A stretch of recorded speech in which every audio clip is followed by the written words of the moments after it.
algún lugar de los bosques polacos, enterrado bajo décadas de vegetación y silencio, yace uno de los secretos más oscuros del siglo XX. Un lugar donde, en apenas 13 meses, desaparecieron más personas que las que viven en San Francisco. Un lugar que los nazis intentaron borrar completamente del mapa y de la memoria.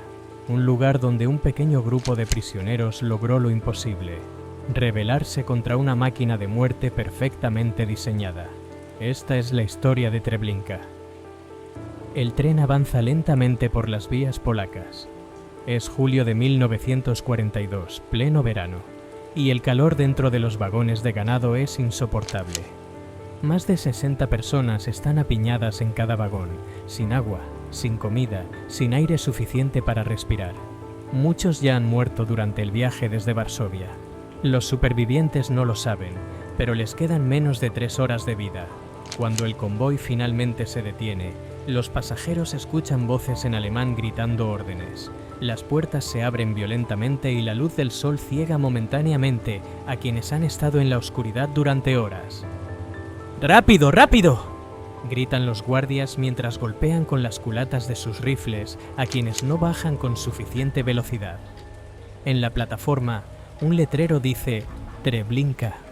Parece una estación de tren normal, con su reloj, su taquilla, incluso macetas con flores.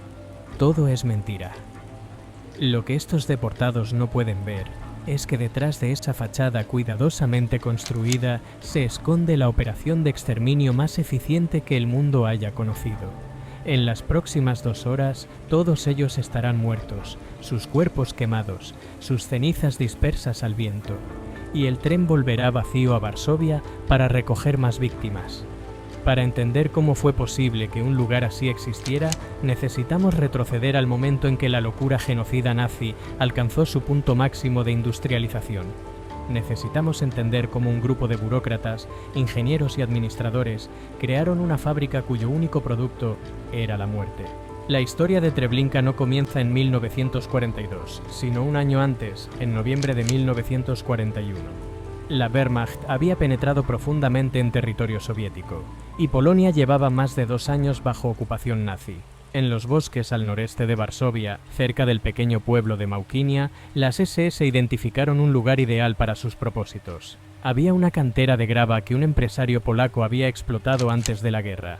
Más importante aún, había una línea ferroviaria secundaria que conectaba con la red principal de transporte. El primer Treblinka, conocido como Treblinka I, no fue inicialmente concebido como un centro de exterminio.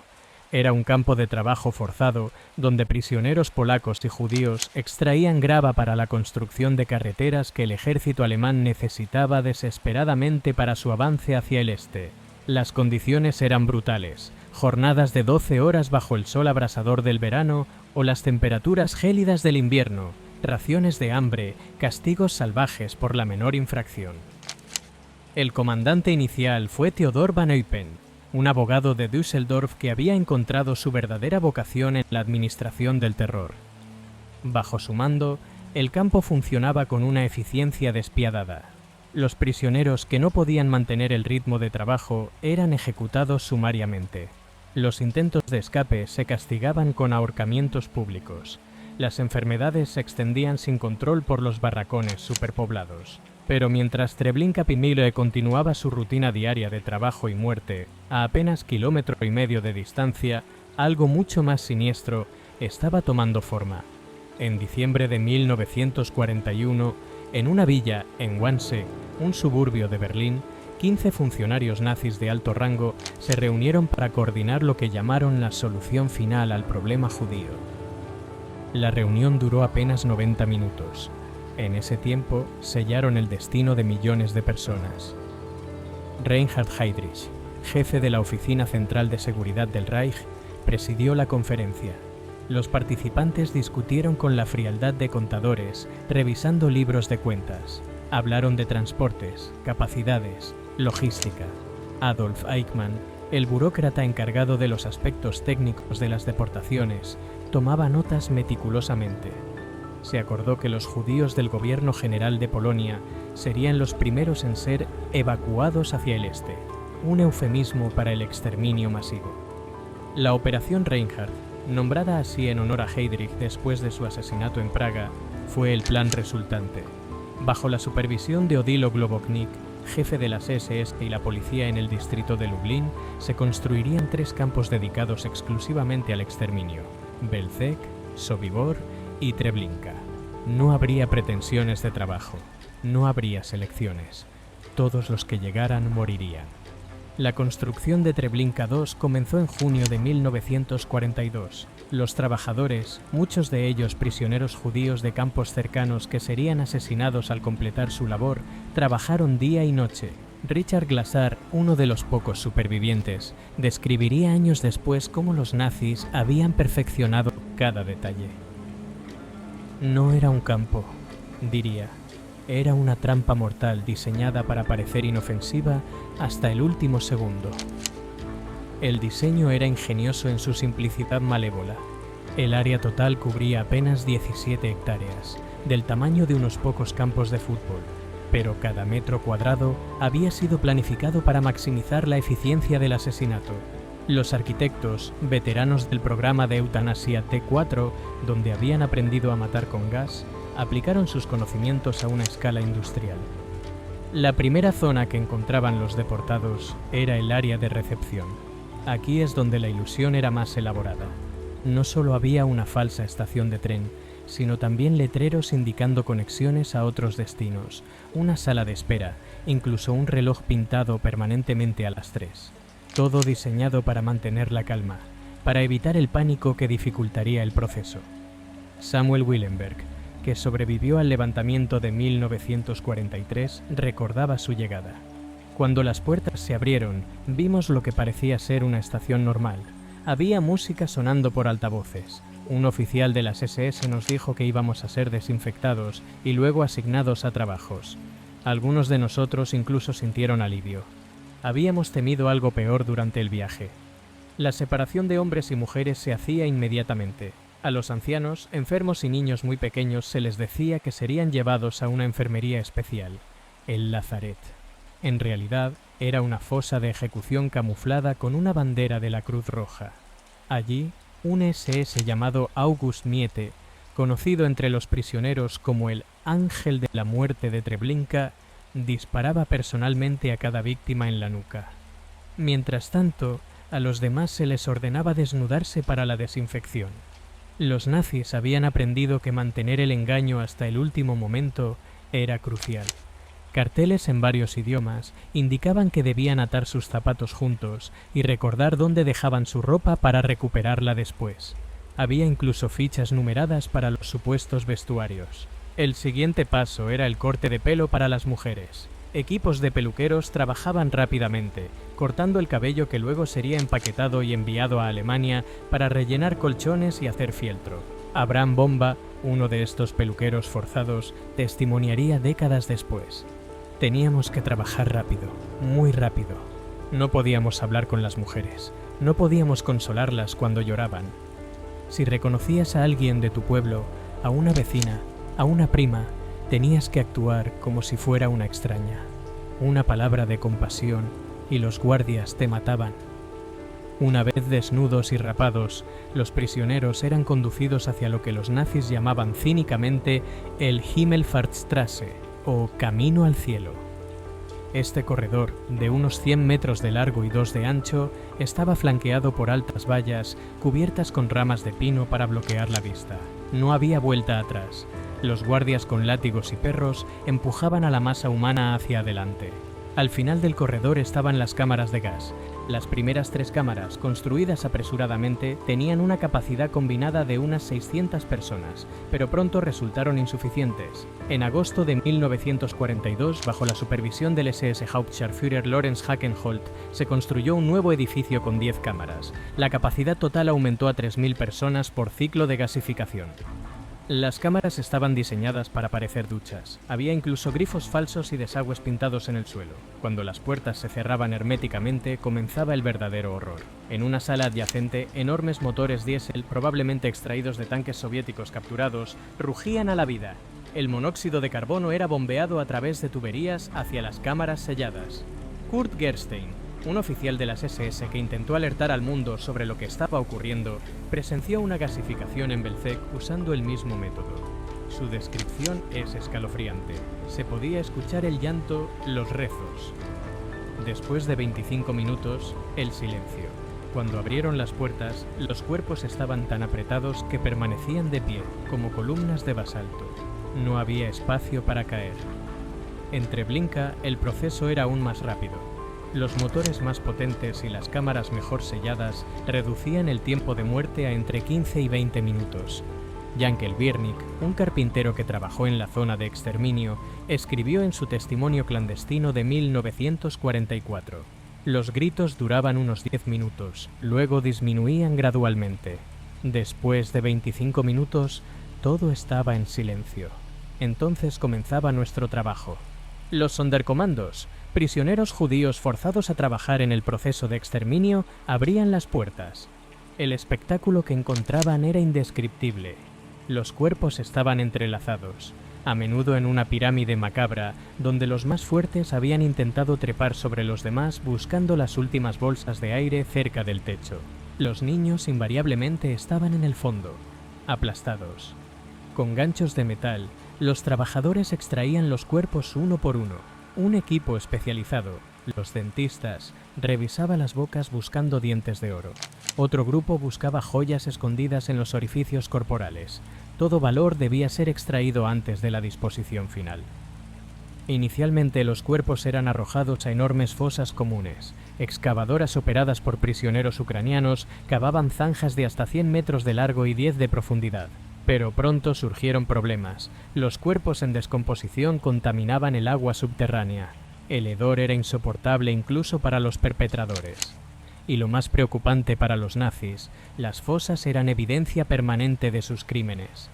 La solución vino en forma de una orden directa de Heinrich Himmler. Después de visitar el campo en febrero de 1943, ordenó que todos los cuerpos, incluso los ya enterrados, fueran exhumados y quemados. La operación, parte del programa más amplio conocido como Acción 1005, fue supervisada por el SS Standartenführer Paul Blobel, quien había perfeccionado métodos de cremación masiva después de las matanzas en Ucrania. Las piras de cremación en Treblinka eran estructuras masivas. Rieles de ferrocarril se colocaban sobre pilares de concreto, creando enormes parrillas. Capas alternas de cuerpos y madera se apilaban hasta alturas de 3 metros. Gasolina y aceite usado aceleraban la combustión. Una sola pira podía consumir 2000 cuerpos y arder durante días. Chill Reichmann, miembro del Sonderkommando que sobrevivió, describió el horror. El olor a carne quemada nos perseguía día y noche. No podías escapar de él. Se pegaba a tu ropa, a tu piel, entraba en tus pulmones. Dejamos de ser humanos. Éramos máquinas moviendo cadáveres. Los huesos que no se consumían completamente eran triturados. Primero manualmente con mazos, luego con una máquina especial traída desde Alemania. El polvo resultante se mezclaba con las cenizas y se dispersaba en los campos circundantes o se arrojaba al río Bug. Los nazis querían que no quedara rastro alguno. Mientras esta máquina de muerte operaba con precisión industrial, el saqueo sistemático de las víctimas procedía en paralelo. Cada transporte que llegaba representaba no solo vidas para exterminar, sino riqueza para extraer. Los nazis habían convertido el genocidio en una operación rentable. En los barracones de clasificación, equipos de prisioneros trabajaban febrilmente separando las pertenencias de los muertos. Ropa, zapatos, maletas, anteojos, dentaduras postizas, muletas, juguetes de niños, todo era meticulosamente categorizado. Abraham Ksepiki, que trabajó brevemente en estos barracones antes de escapar, recordaba: montañas de objetos se acumulaban hasta el techo. Era surrealista ver tantas vidas reducidas a pilas de cosas. La ropa en buen estado se enviaba a Alemania para ser distribuida entre la población civil. Los documentos de la Operación Reinhardt muestran envíos regulares de vagones cargados hacia el Reich. Un informe de enero de 1943 lista: 563.821 piezas de ropa de mujer, 892.451 piezas de ropa de hombre, 132.892 pares de zapatos de niño. Cada número representaba una vida extinguida. El dinero y las joyas seguían un camino diferente. Eran empaquetados y enviados a la Oficina Central Económica y Administrativa de las SS en Berlín. Desde allí, el oro y las divisas extranjeras iban al Reichsbank.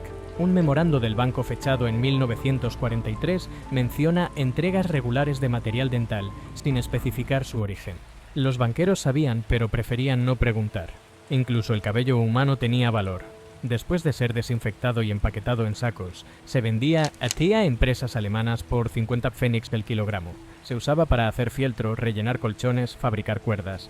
Una firma en Bremen recibió regularmente envíos de cabello para propósitos industriales durante 1942 y 1943. Sus registros muestran pagos puntuales a las SS. Oskar Strawczynski, un contable forzado a trabajar en la administración del campo, estimó posteriormente que el valor total de los bienes robados en Treblinka superaba los millones de marcos. Era un negocio, escribió en sus memorias. Un negocio cuyo producto principal era la muerte, pero que generaba ganancias sustanciales en el proceso. La eficiencia de Treblinka no pasó desapercibida en las altas esferas nazis. En un informe a Himmler fechado en enero de 1943, Odilo Globoknik se jactaba: Treblinka supera todas las expectativas. Procesa más unidades que Belzec y Sobibor combinados. Las unidades, por supuesto, eran seres humanos. La llegada de Franz Stangl como comandante en septiembre de 1942 marcó un punto de inflexión en la operación del campo. Stangl, un austriaco que había perfeccionado sus habilidades en el programa de eutanasia T4 y luego en Sobibor, trajo consigo una visión empresarial del exterminio. Bajo su mando, Treblinka se convirtió en la más eficiente de las fábricas de muerte nazis. Stangl, siempre vestido impecablemente de blanco, recorría el campo a caballo con su fusta, supervisando cada aspecto de la operación. Años después, en una entrevista con la periodista Gita Sereni, intentaría explicar su mentalidad. Era un trabajo. Tenía que hacerse lo más eficientemente posible. No pensaba en las personas como individuos. Eran una masa, un problema logístico a resolver. Bajo Stangl se implementaron mejoras constantes. Se amplió la plataforma de descarga para acomodar transportes más largos. Se optimizó el flujo de personas hacia las cámaras de gas para evitar embotellamientos. Se establecieron turnos de trabajo las 24 horas para maximizar el procesamiento. En los días pico, Treblinka podía asesinar hasta 15.000 personas. El subcomandante Kurt Franz, conocido como Lalka, Muñeca, por su apariencia juvenil, era el ejecutor de la visión de Stangl. Un sádico que disfrutaba personalmente participando en las matanzas, Franz mantenía la disciplina con terror absoluto. Su perro, Barry, estaba entrenado para atacar a prisioneros al comando «Hombre, muerde al perro». Las cicatrices de Barry eran una sentencia de muerte. Quien las llevaba era ejecutado para borrar la evidencia. La vida de los guardias y oficiales SS en Treblinka contrastaba grotescamente con el horror que administraban. Vivían en cómodas casas con jardines, organizaban fiestas, incluso habían construido un pequeño zoo con animales exóticos. Una cantina bien surtida proveía alcohol en abundancia. Muchos se emborrachaban cada noche para olvidar lo que hacían durante el día. Heinrich Mattes, jefe de la zona de exterminio, construyó un jardín elaborado cerca de las cámaras de gas con senderos, flores y un estanque decorativo. Los prisioneros que trabajaban en las piras de cremación podían ver este oasis de normalidad mientras arrastraban cadáveres. Era una yuxtaposición que capturaba la esquizofrenia moral del lugar. Los guardias ucranianos, conocidos como hiwis, auxiliares voluntarios, formaban el grueso de la fuerza de seguridad. Reclutados principalmente de campos de prisioneros de guerra soviéticos, habían elegido servir a los nazis antes que morir de hambre. Entrenados en el campo de Trauniki, llegaban a Treblinka ya brutalizados y listos para brutalizar a otros. Ivan Marchenko, apodado Iván el Terrible por los prisioneros, operaba las cámaras de gas con sádico entusiasmo. Sobrevivientes recordaban cómo cortaba orejas y narices con su bayoneta mientras empujaba a las víctimas hacia su muerte. Después de la guerra, su identidad se convertiría en centro de controversia durante el juicio de John Demjanjuk, acusado erróneamente de ser Iván. Pero no todos los guardias eran monstruos entusiastas. Algunos mostraban signos de colapso psicológico. Hubo casos de suicidios, deserciones, incluso algunos que ayudaron secretamente a prisioneros. Erwin Lambert, el arquitecto de las cámaras de gas, sufriría pesadillas el resto de su vida. Construí el infierno. confesaría décadas después. El sistema de control en Treblinka dependía no solo de la fuerza bruta, sino también de la manipulación psicológica. Los nazis habían perfeccionado el arte de usar la esperanza como arma. A los recién llegados siempre se les decía que serían reasentados, que el proceso era temporal. Incluso a los trabajadores del Sonderkommando se les prometía supervivencia si cooperaban. Esta falsa esperanza era crucial para mantener el orden. Si los miles que llegaban diariamente hubieran sabido con certeza su destino, habrían resistido desesperadamente. Incluso una revuelta desorganizada de 5.000 personas habría sobrepasado a los pocos cientos de guardias. El engaño era, por tanto, tan importante como las armas. Los capos, prisioneros que supervisaban a otros prisioneros, ocupaban una posición particularmente compleja. Algunos eran brutales, esperando ganar favor y sobrevivir más tiempo. Otros intentaban secretamente ayudar cuando podían. Zelo Block, un capo del comando de clasificación, organizaría más tarde parte de la resistencia que conduciría al levantamiento. La red de informantes entre los prisioneros era otro mecanismo de control. Los nazis recompensaban la delación con raciones extra o trabajos más livianos. La desconfianza resultante dificultaba la organización de cualquier resistencia. Un prisionero nunca sabía si su compañero de barracón era un potencial aliado o un informante. Pero incluso en este infierno, la humanidad encontraba formas de manifestarse. Prisioneros compartían secretamente comida, se ayudaban mutuamente durante el trabajo. Mantenían viva la esperanza con pequeños actos de solidaridad. Samuel Reichsmann recordaba: si no hubiéramos mantenido algo de humanidad entre nosotros, nos habríamos vuelto locos. Era nuestra única forma de resistencia. La religión jugaba un papel complejo. Algunos encontraban consuelo en la oración clandestina. Otros perdían toda fe ante el horror. Y momentum ante el horror. Un sobreviviente recordaba a un rabino que mientras era empujado hacia las cámaras de gas gritó: «¡No hay Dios! Si lo hubiera, esto no estaría pasando». Otro testimonio habla de prisioneros recitando el Shema hasta el último momento. El trabajo del Sonderkommando era particularmente devastador psicológicamente. Estos hombres, forzados a ser engranajes en la máquina de muerte, vivían con el conocimiento de que eventualmente serían eliminados como testigos. Muchos consideraban el suicidio, pero la mayoría continuaba, impulsados por un instinto de supervivencia que no podían explicar. Leon Finkelstein, miembro del Sonderkommando, escribiría después: «Dejamos de sentir. Era la única forma de continuar. Veías a tu vecino, a tu maestro, a la chica que te gustaba y tenías que arrastrar su cuerpo como si fuera un saco de papas. Si permitías que te afectara, te volvías loco. Y muchos se volvieron locos». La rutina diaria en Treblinka seguía un horario estricto. A las 4 de la mañana, los silbatos despertaban a los prisioneros. Tenían minutos para prepararse antes del recuento matutino. Cualquier discrepancia, cualquier retraso, significaba ejecución inmediata. El desayuno era un líquido oscuro llamado café y un trozo de pan duro, si tenían suerte. El trabajo comenzaba el día a las 6 de la mañana y continuaba hasta el anochecer, interrumpido solo por la llegada de nuevos transportes. Cuando sonaba la sirena anunciando un tren, todos sabían lo que significaba. Horas de trabajo frenético procesando a miles hacia la muerte. Los guardias se volvían más brutales, exigiendo velocidad imposible. Los domingos no había transportes, pero el trabajo continuaba. Limpieza, mantenimiento, procesamiento de los bienes acumulados. Era también el día de las ejecuciones disciplinarias, cuando prisioneros acusados de infracciones reales o imaginarias eran ahorcados públicamente como advertencia a los demás. Las noches en los barracones eran momentos de desesperación compartida. Los hombres lloraban en silencio, atormentados por lo que habían visto y hecho. Algunos enloquecían, gritando en medio de la noche. Otros planeaban escapes imposibles. Unos pocos comenzaron a susurrar sobre resistencia organizada. Fue en estas conversaciones nocturnas donde nació la idea del levantamiento. Al principio, solo fantasías de venganza. Gradualmente, planes más concretos comenzaron a tomar forma. Los líderes emergieron naturalmente. Hombres con experiencia militar, con contactos en diferentes comandos de trabajo, con la valentía para arriesgar todo. La llegada de transportes desde el gueto de Varsovia después del levantamiento de abril-mayo de 1943, trajo combatientes experimentados. Estos hombres y mujeres habían luchado contra los nazis en las calles de Varsovia. Sabían que la resistencia era posible, incluso contra probabilidades imposibles. Su presencia galvanizó a los conspiradores.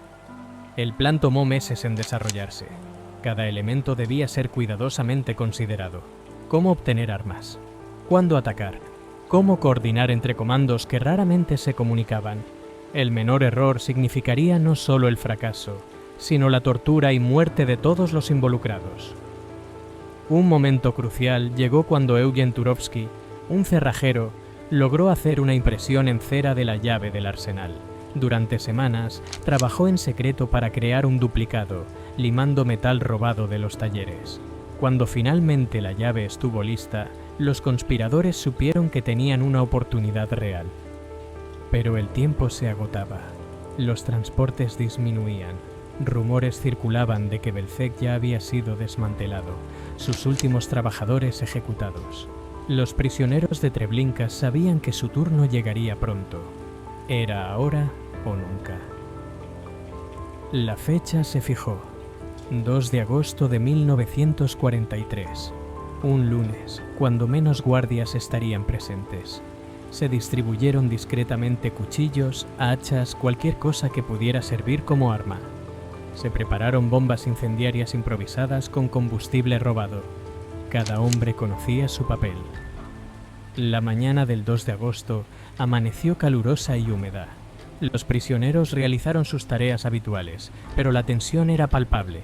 Los conspiradores intercambiaban miradas nerviosas. ¿Alguien los delataría en el último momento?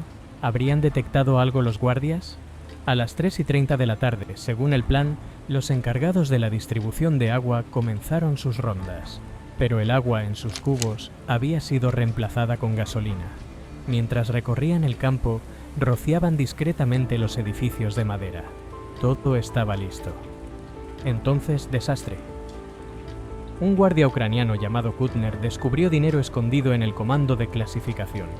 Comenzó a golpear al prisionero, exigiendo saber de dónde venía. Los conspiradores se dieron cuenta de que si el hombre hablaba bajo tortura, todo estaría perdido. No había tiempo que perder. A las 3:50 p.m., 10 minutos antes de lo planeado, Zelo Bloch dio la señal. Un disparo resonó en el aire caliente de la tarde. El levantamiento de Treblinka había comenzado. Lo que siguió fueron 30 minutos de caos absoluto. Los edificios rociados con gasolina estallaron en llamas, el arsenal fue asaltado y las pocas armas obtenidas se distribuyeron rápidamente. Prisioneros con hachas y palas atacaron a guardias sorprendidos. Algunos lograron cortar las alambradas y cientos corrieron hacia los bosques. Kurt Franz, regresando de un baño en el río, encontró su reino en llamas. Organizó rápidamente la contraofensiva. Las ametralladoras de las torres abrieron fuego. Guardias en camiones persiguieron a los fugitivos. La hermosa tarde de verano se convirtió en una carnicería. Pero el daño estaba hecho. Aunque las cámaras de gas permanecieron intactas, gran parte de la infraestructura del campo ardía. Más importante aún, cientos de testigos habían escapado. El secreto de Treblinka ya no podría ser completamente suprimido. De los aproximadamente 840 prisioneros en el campo ese día, unos 300 lograron escapar inicialmente. La mitad fueron abatidos antes de alcanzar el bosque. De los que llegaron a la cobertura de los árboles, muchos fueron cazados en los días siguientes. Al final, solo 67 sobrevivirían a la guerra. Estos supervivientes llevarían consigo testimonios invaluables. Samuel Willenberg escapó y se unió a la resistencia polaca, luchando en el levantamiento de Varsovia de 1944. Chill Reichmann escribió sus memorias inmediatamente después de la liberación. Abraham Bomba emigraría a Estados Unidos y pasaría décadas contando su historia. El levantamiento selló el destino de Treblinka. Las autoridades nazis, ya preocupadas por el avance soviético, decidieron cerrar el campo. Durante las siguientes semanas, las instalaciones restantes fueron sistemáticamente destruidas. Las cámaras de gas fueron demolidas con explosivos. Los cimientos fueron excavados y dispersados. La Operación 1005, el intento nazi de borrar evidencias de sus crímenes, entró en su fase más intensa. Los últimos prisioneros, traídos específicamente para este trabajo, exhumaron y quemaron cualquier resto humano que pudiera quedar. Cuando terminaron, fueron ejecutados a su vez, siguiendo el patrón establecido. No debía quedar ningún testigo. Donde una vez estuvo la plataforma de recepción, los nazis plantaron lupinos. Donde estuvieron las cámaras de gas, sembraron centeno.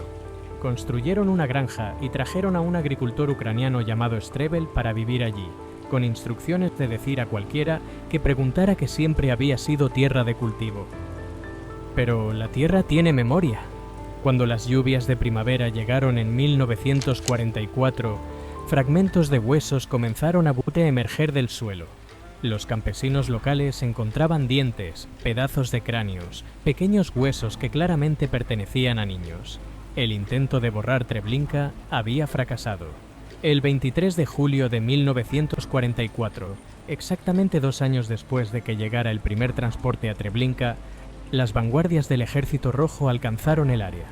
Los soldados soviéticos encontraron a Strebel, quien inicialmente mantuvo su historia sobre la granja. Pero la evidencia era innegable. El suelo estaba literalmente sembrado de cenizas humanas. Una comisión soviética polaca llegó en agosto para investigar. Su informe, basado en excavaciones preliminares y testimonios de lugareños, estimó que al menos 800.000 personas habían sido asesinadas en Treblinka. La cifra causó incredulidad inicial.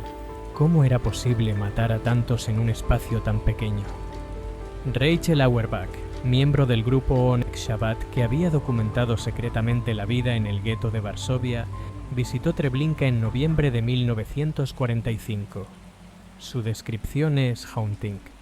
El suelo ondulaba en extrañas colinas y depresiones, como si la tierra misma estuviera perturbada. Fragmentos de hueso crujían bajo nuestros pies. El viento traía un olor dulzón y nauseabundo que emanaba del suelo. Los juicios de posguerra revelarían gradualmente la escala completa del horror. Con cuenta del horror. En Nuremberg, aunque Treblinka fue mencionado, no fue un foco principal. Los aliados occidentales estaban más familiarizados con campos como Dachau y Bergen-Belsen, liberados por tropas británicas y estadounidenses. Pero en Polonia, el juicio de miembros del personal de Treblinka comenzó casi inmediatamente. En 1944, incluso antes del fin de la guerra, un tribunal polaco en Lublin juzgó a varios guardias ucranianos capturados. Sus testimonios proporcionaron detalles escalofriantes sobre las operaciones diarias del campo. El juicio más significativo vendría décadas después. Franz Stangl había escapado a Brasil, donde vivió bajo su propio nombre durante años, trabajando en una planta de Volkswagen. En 1967, Simon Wiesenthal lo localizó y fue extraditado a la Alemania Occidental. El juicio de Stangl en Düsseldorf de 1970 fue un evento mediático. Por primera vez, el mundo escuchó descripciones detalladas de Treblinka de boca de su comandante. Stangl, enfrentado con testimonios de sobrevivientes, no podía negar los hechos. Su defensa fue que solo seguía órdenes, que era un engranaje en una máquina más grande. La periodista Gita Sereni pasó 70 horas entrevistando a Stangl en prisión. Sus conversaciones, publicadas en el libro Into the Darkness, proporcionan una ventana única a la mentalidad de un genocida. Stangl insistía en que nunca mató personalmente a nadie, como si supervisar el asesinato de 900.000 personas fuera moralmente diferente. «Mi conciencia está limpia», dijo Stangl. «Yo solo hice mi trabajo. Era un trabajo horrible, pero alguien tenía que hacerlo». Cuando Sereni le preguntó si alguna vez vio a las víctimas como seres humanos, respondió: «No era posible. Había demasiados. Era una masa, no individuos». El 28 de junio de 1971, 19 horas después de su última conversación con Sereni, donde pareció finalmente aceptar su culpa moral, Stangl murió de un ataque al corazón. Algunos especularon que el peso de enfrentar finalmente sus crímenes fue demasiado para soportar. Kurt Franz, El sádico subcomandante fue juzgado en el primer juicio de Treblinka de 1965. A diferencia de Stangl, Franz mostró no remordimiento. Las fotografías de su álbum personal, mostrándolo sonriendo en Treblinka, fueron presentadas como evidencia. Fue sentenciado a cadena perpetua. Increíblemente, Franz fue liberado en 1993 por razones de salud. Vivió otros 5 años, muriendo pacíficamente en un asilo de ancianos alemán. Sobrevivientes expresaron indignación de que un hombre responsable de tanto sufrimiento pudiera morir cómodamente en su cama. Los guardias ucranianos enfrentaron su propia justicia. Muchos fueron capturados por los soviéticos y ejecutados o enviados a gulags. El caso de John Demjanjuk se convirtió en una causa célebre cuando fue identificado erróneamente como Iván el Terrible y extraditado a Israel en 1986. El juicio de Demjanjuk en Jerusalén fue televisado, cautivando a la nación. Sobrevivientes testificaron con certeza de que era Iván, pero evidencias posteriores demostraron que aunque Demjanjuk había sido guardia en campos de muerte, no era el infame Iván de Treblinka. Fue liberado en 1993, un recordatorio de la fragilidad de la memoria y la dificultad de la justicia décadas después.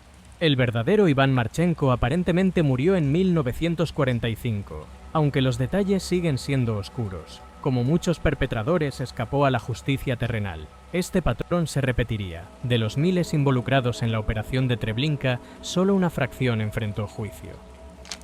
Paul Blobel, arquitecto de la Action 1005, fue más allá de Treblinka.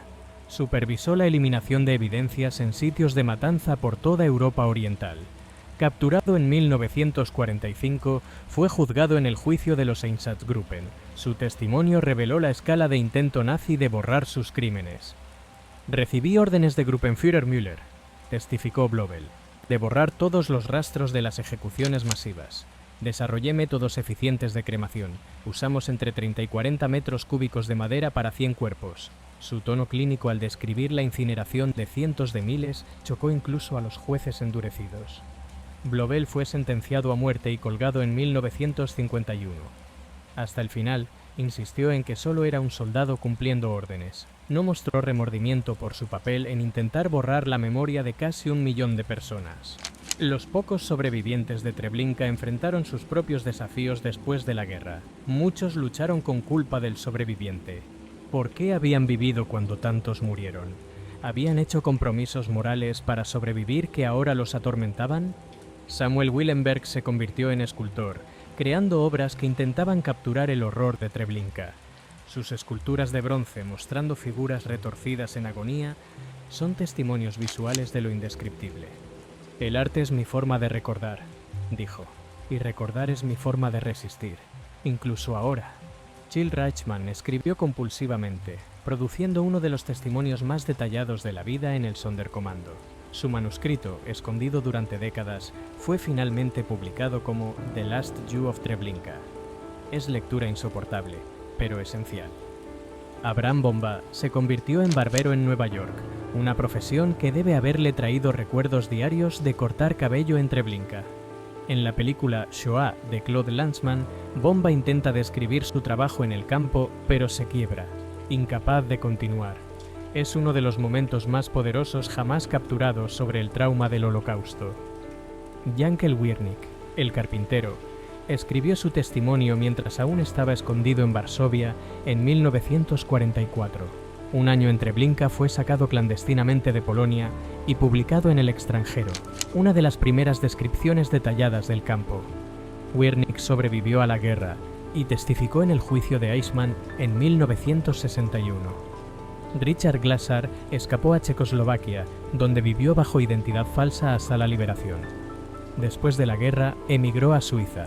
Su libro Trap with a Green Fence proporciona una de las descripciones más articuladas de la psicología de supervivencia en Treblinka. Se suicidó en 1997, incapaz de soportar más los recuerdos. Los testimonios de estos supervivientes fueron cruciales para establecer la verdad histórica de Treblinka. Sin ellos, los nazis podrían haber tenido éxito en su intento de borrar el campo de la memoria. Cada testimonio era un acto de resistencia contra el olvido. En el sitio de Treblinka hoy, un memorial conmemora a las víctimas. Diseñado por Adam Haupt y František Dušenko, fue inaugurado en 1964. Consiste en 17.000 piedras de diferentes tamaños, simbolizando las comunidades destruidas. Una gran piedra central, partida por el medio, representa las cámaras de gas y la ruptura de la civilización. El memorial es poderoso en su simplicidad. No hay museo, no hay centro de visitantes elaborado. Solo piedras en un claro del bosque, con los nombres de las ciudades y pueblos de donde vinieron las víctimas. Es un cementerio sin cuerpos, un lugar de luto sin tumbas. Cada año, en el aniversario del levantamiento, sobrevivientes y sus descendientes se reúnen en Treblinka. Los números disminuyen cada año. Pronto no quedará nadie que pueda decir «yo estuve allí». La memoria pasará completamente de testimonio a historia. Pero la historia no captura completamente Treblinka. Los hechos y cifras, por horribles que sean, no transmiten la realidad vivida del lugar. El terror de una madre sosteniendo a su hijo mientras son empujados hacia las cámaras. La desesperación de un hombre reconociendo a su esposa entre los muertos. El enloquecimiento gradual de los forzados a ser instrumentos de exterminio. Treblinka representa el nadir de la civilización humana. No fue producto de rabia ciega o locura temporal. Fue racionalmente planificado, eficientemente ejecutado, burocráticamente administrado. Ingenieros diseñaron las cámaras de gas. Contadores llevaron registros meticulosos. Médicos supervisaron el proceso. La barbarie vestida de procedimiento. ¿Cómo pudo suceder? Esta pregunta atormenta a historiadores, filósofos, a cualquiera que confronte la realidad de Treblinka. Las respuestas parciales antisemitismo, totalitarismo, la banalidad del mal no satisfacen completamente. Treblinka permanece, en algún nivel fundamental, incomprensible. Christopher Browning, en su estudio Ordinary Men, examinó cómo alemanes comunes se convirtieron en asesinos masivos. Su conclusión es perturbadora. Bajo las circunstancias correctas, la mayoría de la gente es capaz de participar en genocidio. Treblinka no fue operado por monstruos, sino por hombres que, en otras circunstancias, habrían permanecido oficinistas y mecánicos inofensivos. Esta es quizás la lección más aterradora de Treblinka. La facilidad con que la sociedad puede transformarse en una máquina de muerte. Los mismos impulsos que permiten la cooperación social, obediencia, conformidad, lealtad grupal pueden ser pervertidos hacia el genocidio. La distancia entre civilización y barbarie es aterradoramente corta. Los paralelos con otros genocidios son inevitables. Ruanda, Camboya, Bosnia, cada uno tiene sus propias Treblinkas. Los métodos difieren, pero la lógica es similar. La deshumanización del otro, la movilización del aparato estatal para el asesinato, el intento de borrar no solo vidas, sino memoria. Primo Levi, sobreviviente de Auschwitz, escribió: «Ha sucedido, por lo tanto puede suceder de nuevo». Treblinka no es solo historia, es advertencia. En una era de nacionalismo resurgente, de odio tribal amplificado por tecnología, de líderes que dividen el mundo entre nosotros y ellos, Treblinka permanece relevante. Los negacionistas del Holocausto han intentado disputar la realidad de Treblinka. Señalan la falta de estructuras físicas, la dependencia en testimonios de sobrevivientes, las discrepancias en las estimaciones de víctimas, pero la evidencia es abrumadora. Testimonios convergentes, documentos nazis, evidencia física, admisiones de perpetradores. La negación de Treblinka no es ignorancia sino malicia. Es un intento de completar el trabajo que los nazis comenzaron, borrar a las víctimas de la memoria. Cada negación es una segunda muerte para aquellos que perecieron, un insulto a los pocos que sobrevivieron. La preservación de la memoria de Treblinka es por tanto un imperativo moral, no solo para honrar a los muertos, sino para advertir a los vivos. Cada generación debe aprender de nuevo que los humanos son capaces tanto de mal inimaginable como de resistencia heroica. Los actos de resistencia en Treblinka, culminando en el levantamiento, demuestran que incluso en las circunstancias más desesperadas, la dignidad humana puede afirmarse. Los prisioneros que se rebelaron sabían que probablemente morirían, pero eligieron morir luchando en lugar de ser llevados pasivamente al matadero. Esta resistencia tomó muchas formas.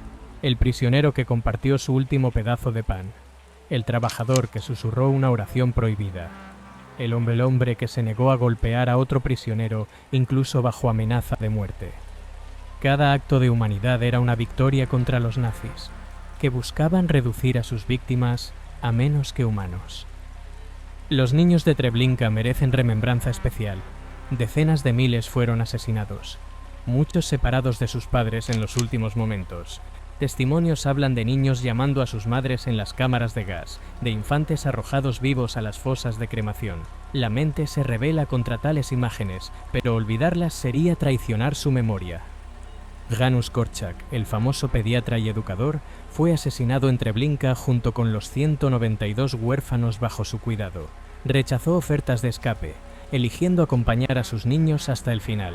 Su marcha hacia las cámaras de gas, sosteniendo las manos de los más pequeños, cantando canciones para calmarlos, permanece como testimonio del amor frente al mal absoluto. Las mujeres de Treblinka también enfrentaron horrores particulares. El testimonio habla de violaciones, de embarazadas forzadas a desnudarse ante guardias burlones, de madres obligadas a elegir cuál de sus hijos viviría momentos más. La misoginia se entrelazó con el antisemitismo en formas especialmente crueles. Pero las mujeres también resistieron. Ruth Dorfman, trabajando en el comando de clasificación, escondió joyas que luego financiaron parte del levantamiento. Otras mujeres mantuvieron redes de apoyo emocional que ayudaron a prisioneros a mantener la cordura. Su valentía, menos visible que la resistencia armada, fue no menos real. La economía de Treblinka revela la intersección del genocidio con el capitalismo. El saqueo de las víctimas generó millones para el Reich. Compañías alemanas se beneficiaron del cabello humano, los dientes de oro, la ropa. Bancos lavaron el dinero robado. El genocidio fue rentable. Esta dimensión económica complica narrativas simples sobre el Holocausto. No fue solo sobre odio irracional, también fue sobre ganancia material. Los perpetradores no solo eran ideólogos, sino también ladrones. El asesinato masivo se convirtió en un modelo de negocios. La tecnología empleada en Treblinka, aunque rudimentaria comparada con medios modernos, fue efectiva. Los motores diésel, las excavadoras, los sistemas ferroviarios, toda la infraestructura de la modernidad fue movilizada para el asesinato. La eficiencia industrial, normalmente asociada con progreso, fue pervertida hacia la destrucción. Esto plantea preguntas inquietantes sobre la tecnología y la moralidad. Las mismas capacidades que permiten a las sociedades prosperar pueden permitirles cometer atrocidades a escalas sin precedentes. Treblinka fue producto tanto de la modernidad como del barbarismo antiguo. El papel de los espectadores, los polacos que vivían cerca de Treblinka, permanece controvertido. Algunos ayudaron a fugitivos, arriesgando sus vidas. Otros delataron a judíos escondidos por recompensas. La mayoría simplemente miró hacia otro lado, pretendiendo no saber lo que todos sabían.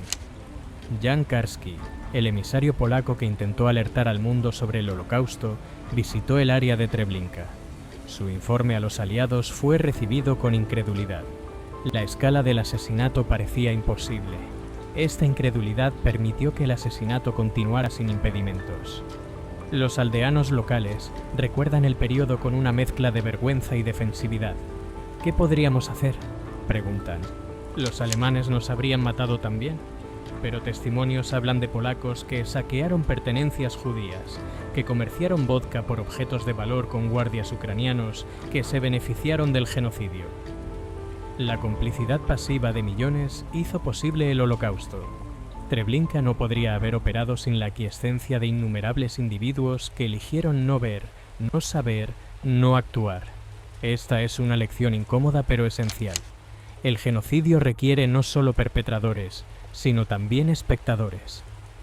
La liberación del área de Treblinka por el Ejército Rojo en 1944 no trajo clausura inmediata. Durante años, el sitio fue saqueado por buscadores de tesoros esperando encontrar oro escondido. Los huesos humanos eran apartados casualmente mientras los saqueadores buscaban objetos de valor. La profanación continuó incluso después de la muerte. El gobierno polaco comunista inicialmente mostró poco interés en memorializar Treblinka. Los judíos muertos eran subsumidos bajo la categoría general de víctimas del fascismo. La particularidad del genocidio judío era minimizada en favor de narrativas sobre la resistencia polaca. No fue hasta la década de 1960 que se hicieron esfuerzos serios de memorialización. Incluso entonces, el memorial se centró más en el heroísmo del levantamiento que en el asesinato de 870.000 personas. Era más fácil celebrar la resistencia que confrontar la enormidad del crimen. El colapso del comunismo en 1989 permitió una reevaluación más honesta. Historiadores polacos comenzaron a examinar la complicidad local en el Holocausto. El trabajo de Jan Gross sobre la masacre de Jedwabne provocó un doloroso debate nacional sobre el antisemitismo polaco y la colaboración. Hoy, Treblinka es parte del currículo educativo polaco. Los estudiantes visitan el memorial, aprenden sobre el campo, pero el conocimiento permanece superficial para muchos. Las cifras son memorizadas para exámenes, luego olvidadas. La lección moral más profunda a menudo se pierde. En Israel, Treblinka ocupa un lugar central en la memoria del Holocausto. Los nombres de las víctimas están inscritos en Yad Vashem. Los sobrevivientes han dado testimonios extensos. El levantamiento es celebrado como un momento de resistencia judía contra probabilidades imposibles. Pero incluso en Israel, la memoria se desvanece. Las nuevas generaciones, nacidas décadas después del Holocausto, luchan por conectar con eventos que parecen cada vez más remotos. El imperativo de nunca olvidar choca con la realidad del tiempo pasando. Los descendientes de sobrevivientes de Treblinka cargan su propio peso. El trauma se transmite a través de generaciones, manifestándose en ansiedad, depresión, una sensación persistente de pérdida. Son herederos de una ausencia, mourning de abuelos que nunca conocieron, portadores de historias casi demasiado terribles para contar. Algunos descendientes han dedicado sus vidas a la educación sobre el Holocausto. Otros han elegido el silencio, encontrando el peso de la historia familiar insoportable. No hay forma correcta de cargar tal legado. Los descendientes de perpetradores enfrentan su propia lucha. Algunos han buscado expiación a través del servicio a causas judías. Otros permanecen en negación, insistiendo en que sus padres o abuelos no sabían o no participaron. El peso de la culpa heredada es real, incluso si la responsabilidad no es heredable. Rainer Höss, nieto del comandante de Auschwitz Rudolf Höss, ha pasado su vida confrontando el legado de su abuelo. Ha visitado campos de muerte, se ha reunido con sobrevivientes, ha hablado sobre los peligros del extremismo. Su trabajo es una forma de reparación, aunque él sabe que ninguna reparación puede deshacer lo hecho. El debate sobre la singularidad del Holocausto continúa. ¿Fue Treblinka cualitativamente diferente de otros genocidios? ¿O fue parte de un continuo de violencia humana que incluye Armenia, Ruanda, Camboya? La respuesta importa para cómo entendemos tanto el pasado como el presente. La especificidad de Treblinka, su diseño exclusivamente para el asesinato, su eficiencia industrial, su intento de borrado total lo distinguen. Pero enfocarse solo en su singularidad puede oscurecer las lecciones universales sobre cómo las sociedades descienden al genocidio. Los mecanismos que hicieron posible Treblinka, propaganda deshumanizante, conformidad burocrática, indiferencia de los espectadores no son únicos de la Alemania nazi. Aparecen en formas variadas en cada genocidio. Reconocer estos patrones es esencial para la prevención. La representación de Treblinka en la cultura popular ha sido limitada comparada con Auschwitz. Pocas películas o novelas se centran específicamente en el campo. Esta relativa oscuridad es en parte porque tampoco sobrevivieron para contar sus historias, en parte porque la destrucción física del campo dejó poco para que las cámaras capturen. Cuando Treblinka aparece en medios, a menudo es a través del prisma del levantamiento. La narrativa de resistencia heroica es más digerible que el aplastante relato de asesinato mecanizado. Pero enfocarse solo en la resistencia arriesga a oscurecer la realidad de que la gran mayoría no tuvo oportunidad de resistir. Claude Lanzmann, en su película monumental Shoah, dedicó horas a Treblinka. Sus entrevistas con sobrevivientes, perpetradores y espectadores crearon un retrato del campo construido enteramente de memoria y testimonio. La ausencia de imágenes de archivo fuerza a los espectadores a imaginar, haciendo el horror más, no menos, presente. La pedagogía del Holocausto lucha con cómo enseñar Treblinka, cómo transmitir tal horror a estudiantes sin traumatizarlos, cómo hacer la historia relevante sin trivializarla, cómo evitar que el genocidio se convierta en solo otra lección de historia para ser memorizada y olvidada. Algunos educadores enfatizan las historias individuales, esperando que la conexión personal haga el evento más real. Otros se enfocan en las lecciones morales sobre prejuicio y obediencia. Ningún enfoque es perfecto. La enormidad de Treblinka resiste la pedagogía convencional. Los simulacros de experimentar el Holocausto, ejercicios donde los estudiantes fingen ser prisioneros o guardias, han sido justamente criticados. Trivializan el sufrimiento real y pueden reforzar en lugar de desafiar estereotipos. No hay forma de simular Treblinka en un aula. La visita al sitio mismo ofrece una forma diferente de conocimiento. Pararse donde estuvieron las cámaras de gas, caminar el camino que las víctimas caminaron, es confrontar la realidad física del genocidio. Pero incluso esto es limitado. El Treblinka de hoy es un memorial, no el campo. El horror debe ser imaginado, no visto. Los guías turísticos en Treblinka enfrentan el desafío de equilibrar educación con respeto. Algunos visitantes vienen a aprender, otros a llorar, algunos por curiosidad mórbida. Mantener la dignidad del sitio mientras se acomoda a diversos visitantes requiere sensibilidad considerable. Ha habido controversias sobre comportamiento apropiado en el memorial. ¿Deberían permitirse fotografías? ¿Pueden los visitantes caminar sobre el área donde estuvieron las cámaras de gas? ¿Cómo responder a aquellos que niegan o minimizan lo que ocurrió aquí?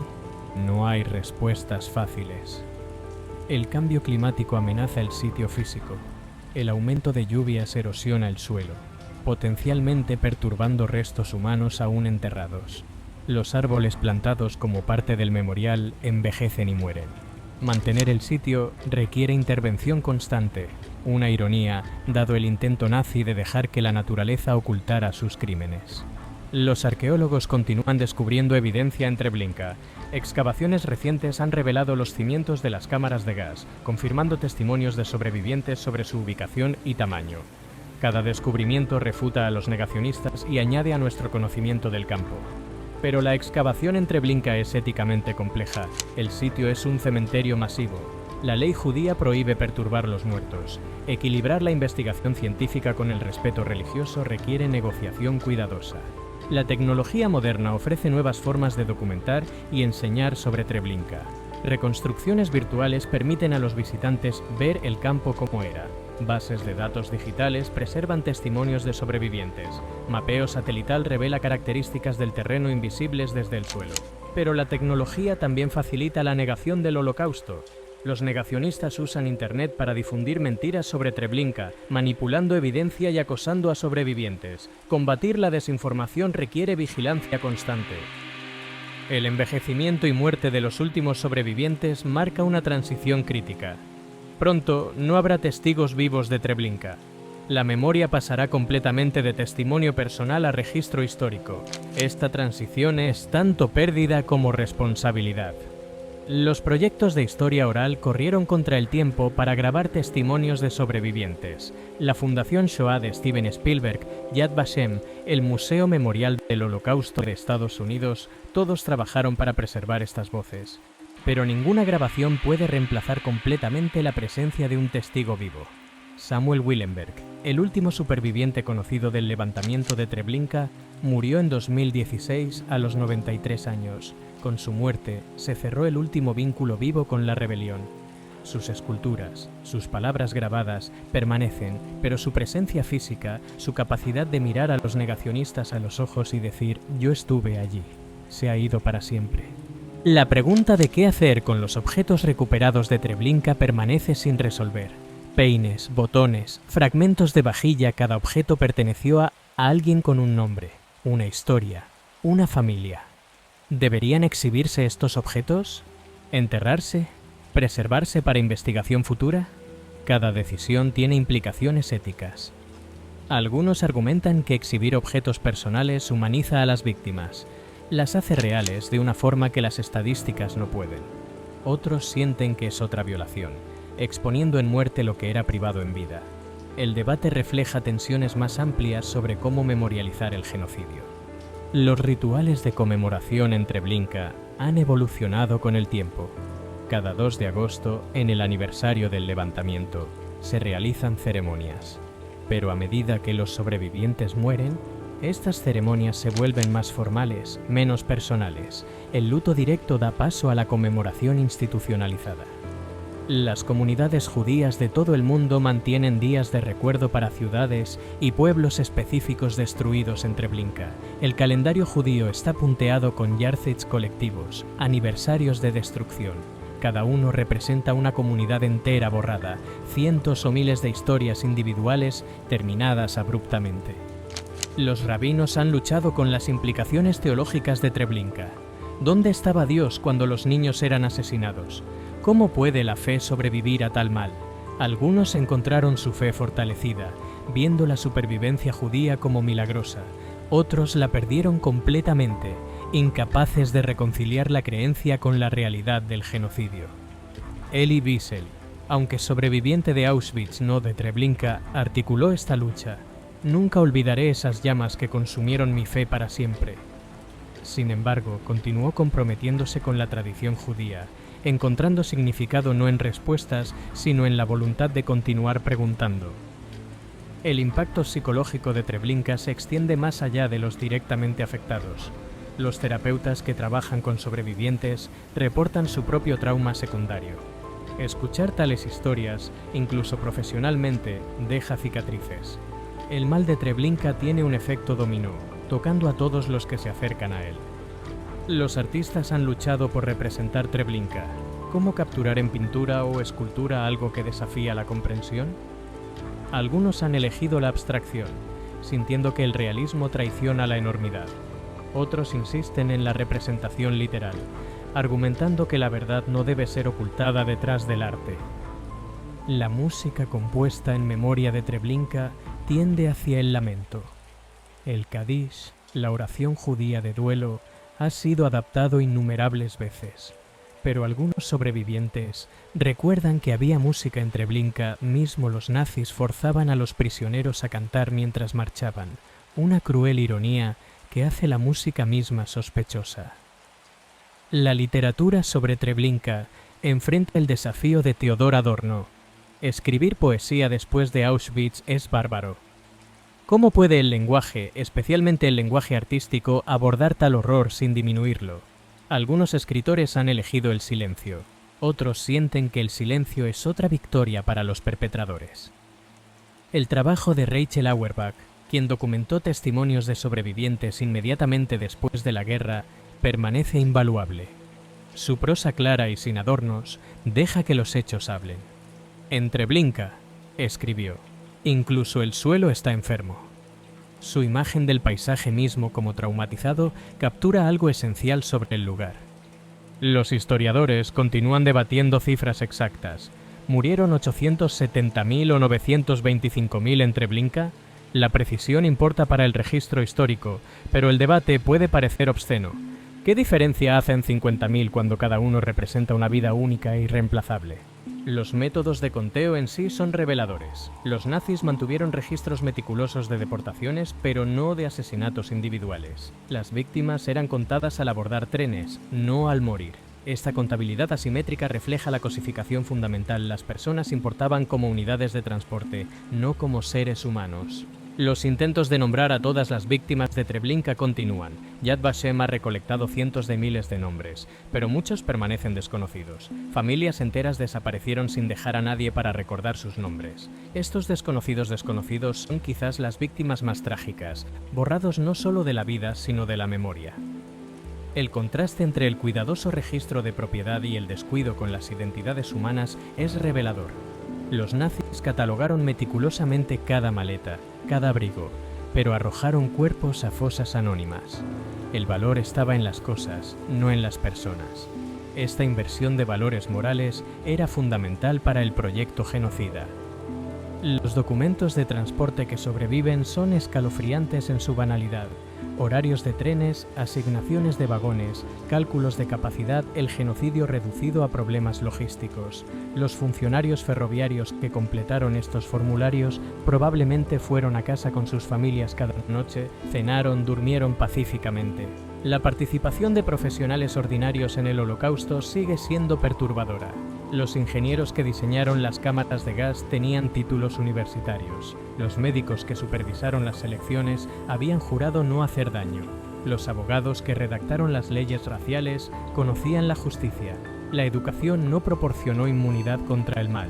Esto desafía narrativas reconfortantes sobre el progreso moral a través de la Ilustración. Los perpetradores de Treblinka no eran bárbaros incultos, sino productos de una de las sociedades más educadas de Europa. Su educación se convirtió en una herramienta para un genocidio más eficiente.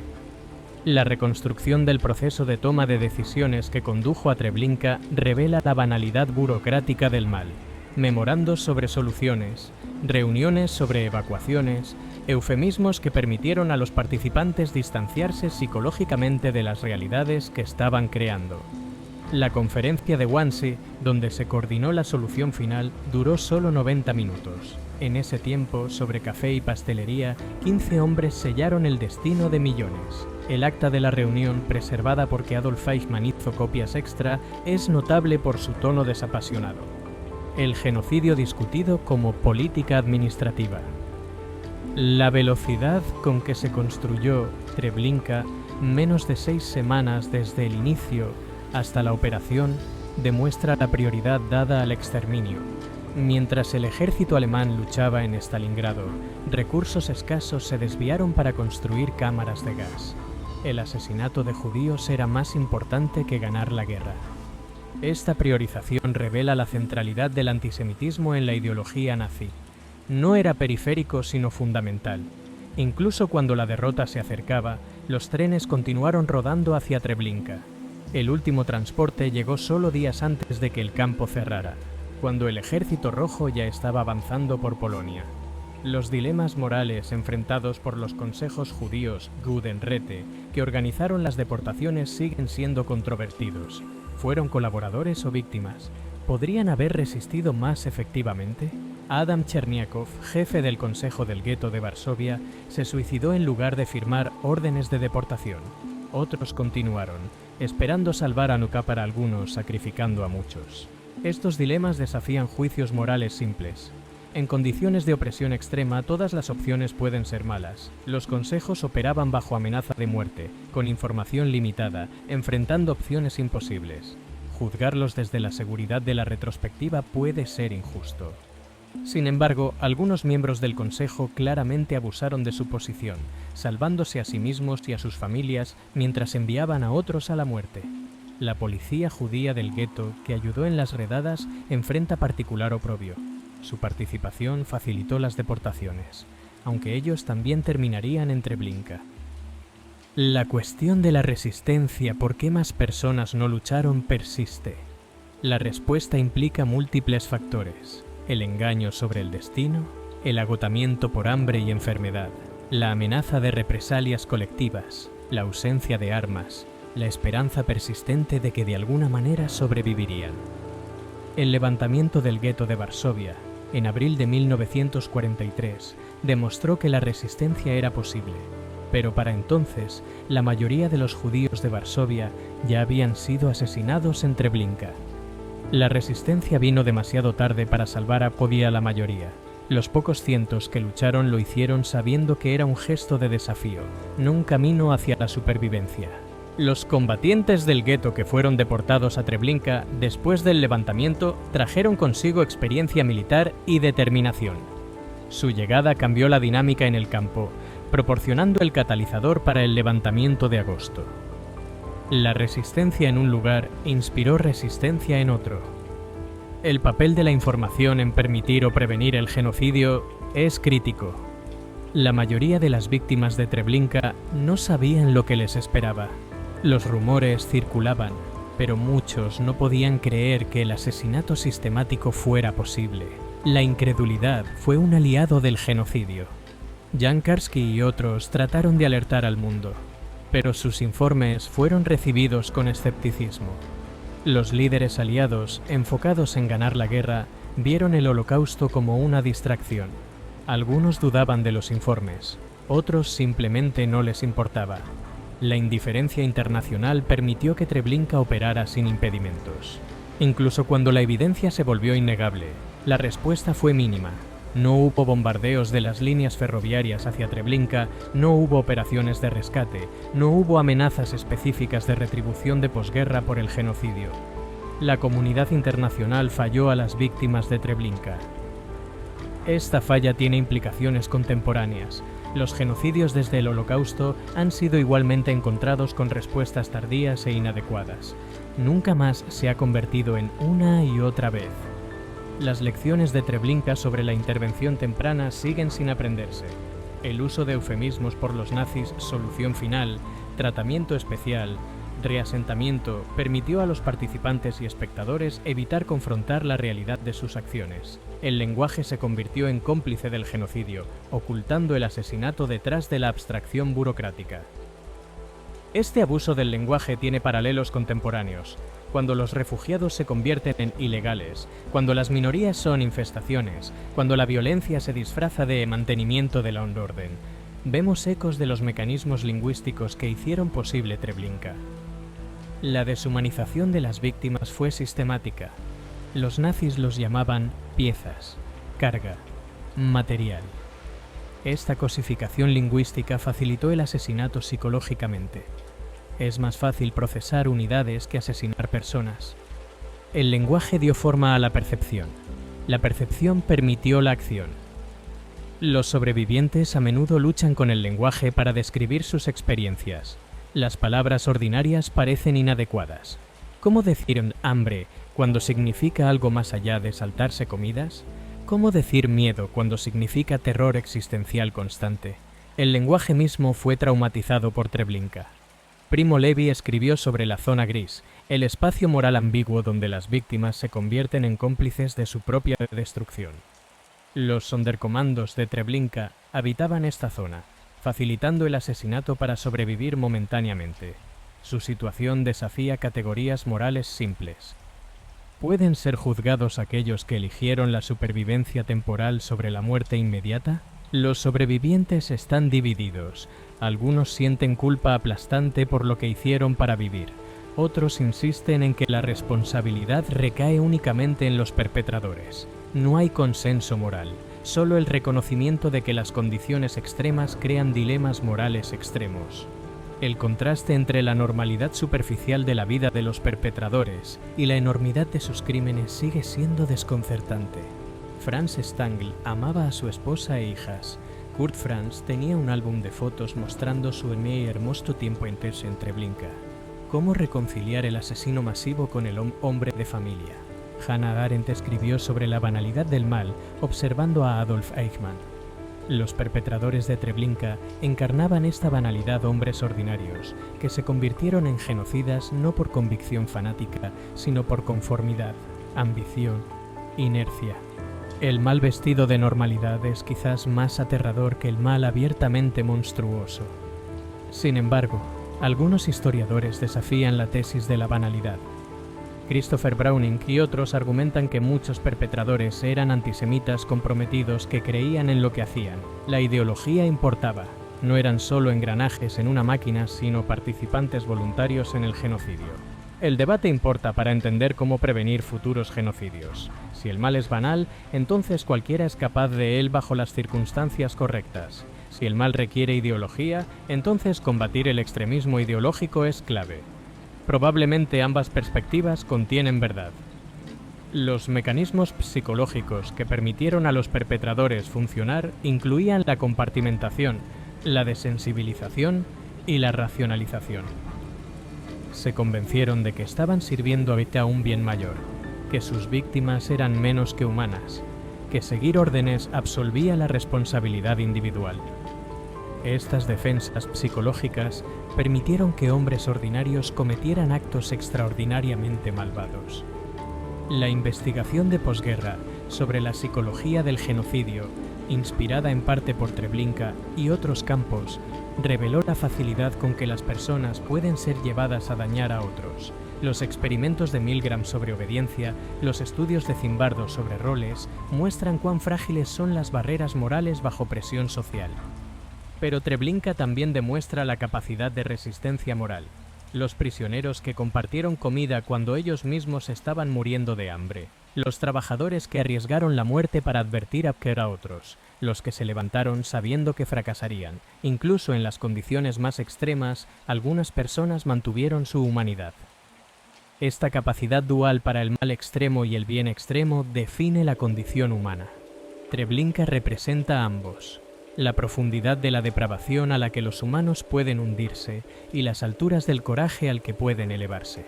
No es una historia simple de villanos y héroes, sino una exploración compleja de la naturaleza humana bajo presión extrema.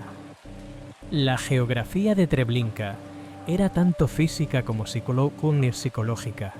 Los bosques densos que ocultaban el campo de la vista también ocultaban la conciencia. Lo que no se podía ver se podía ignorar. La distancia física facilitó la distancia moral. Pero los lugareños sabían. El olor de los cuerpos quemándose viajaba kilómetros. Los gritos podían escucharse desde las aldeas cercanas. Los agricultores veían los trenes llenos llegar y vacíos partir. El conocimiento estaba allí para cualquiera que eligiera reconocerlo. Este patrón conocimiento disponible pero no reconocido caracteriza muchos genocidios. Las señales están presentes, pero la gente elige no verlas. La negación no es ignorancia, sino rechazo voluntario a confrontar verdades incómodas. Treblinka no era un secreto, sino un secreto a voces. Los ferroviarios que conducían los trenes a Treblinka ejemplifican esta negación voluntaria. Sabían que transportaban personas a la muerte, pero se decían a sí mismos que solo conducían trenes. La especialización del trabajo permitió la difusión de la responsabilidad. Cada uno podía decir que solo hacía su pequeña parte. Pero el genocidio requiere que muchas personas hagan sus pequeñas partes. El conductor del tren, el funcionario que programa el transporte, el guardia que abre las puertas, cada uno es esencial para el proceso. La responsabilidad no puede ser infinitamente dividida. En algún punto, la participación, sin importar cuán pequeña, implica culpabilidad. El sistema legal de posguerra luchó con estos grados de responsabilidad. ¿Era el contador que procesaba los pagos ferroviarios tan culpable como el guardia que operaba las cámaras de gas? ¿Dónde trazar la línea entre perpetrador y espectador? Los juicios produjeron respuestas inconsistentes, reflejando la dificultad de aplicar la ley ordinaria a crímenes extraordinarios. Muchos perpetradores menores nunca enfrentaron justicia, regresaron a vidas normales, convirtiéndose en vecinos, colegas, padres de familia. Sus hijos crecieron sin saber lo que sus padres habían hecho. Los secretos familiares se convirtieron en secretos sociales. Alemania de posguerra estaba llena de personas con pasados no examinados. La confrontación con este pasado llegó lentamente. La generación de 1968 comenzó a hacer preguntas que sus padres habían evitado. ¿Qué hiciste durante la guerra? ¿Qué sabías? ¿Por qué no resististe? Las respuestas, cuando llegaban, a menudo destruían familias. La verdad sobre Treblinka y lugares similares envenenó las relaciones entre generaciones. Algunos hijos de perpetradores han buscado expiación a través del activismo, la educación, el servicio. Otros permanecen en negación protectora. El peso del legado parental es real, incluso cuando la culpa no es heredable. ¿Cómo amar a un padre que participó en el genocidio? ¿Cómo reconciliar el padre cariñoso con el asesino masivo? Los hijos de sobrevivientes enfrentan sus propios desafíos. Criados por padres traumatizados, a menudo crecieron en hogares donde Treblinka era una presencia no hablada pero omnipresente. El silencio podía ser tan dañino como las historias. Los niños absorbían el trauma sin entender su fuente. La transmisión intergeneracional del trauma está ahora bien documentada. Los descendientes de sobrevivientes muestran mayores tasas de ansiedad, depresión y TEPT. Treblinka continúa cobrando víctimas generaciones después de su cierre. El trauma es un legado que pasa de padres a hijos de formas complejas y a menudo inconscientes. Pero también hay resiliencia intergeneracional. Muchos descendientes han convertido el trauma heredado en propósito. Se convierten en educadores, activistas, artistas, decididos a asegurar que las historias de sus familias no se olviden. Transforman el dolor en acción, la pérdida en legado. Su trabajo asegura que Treblinka permanezca en la memoria colectiva incluso cuando pasa de la experiencia vivida. El establecimiento del Estado de Israel en 1948 fue profundamente influenciado por el Holocausto.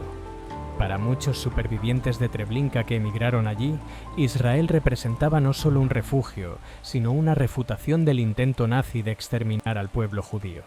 Cada niño nacido, cada árbol plantado, era una victoria contra Hitler. Pero Israel también se convirtió en un lugar donde los traumas de Treblinka podían manifestarse de formas complejas. Algunos supervivientes se volvieron militantes, determinados a nunca más ser víctimas indefensas. Otros buscaron la paz, habiendo visto demasiada violencia. El legado de Treblinka influyó en los debates israelíes sobre seguridad, identidad y moralidad. La memoria del Holocausto se ha convertido en central para la identidad israelí, a veces de formas problemáticas. Los críticos argumentan que la instrumentalización política del Holocausto puede distorsionar tanto la historia como la política contemporánea. ¿Cómo honrar a las víctimas de Treblinka sin explotar su memoria? En Polonia, donde Treblinka físicamente se encuentra, la relación con el sitio ha sido compleja. Durante la era comunista, el Holocausto fue subsumido en narrativas más amplias sobre el sufrimiento polaco bajo la ocupación nazi.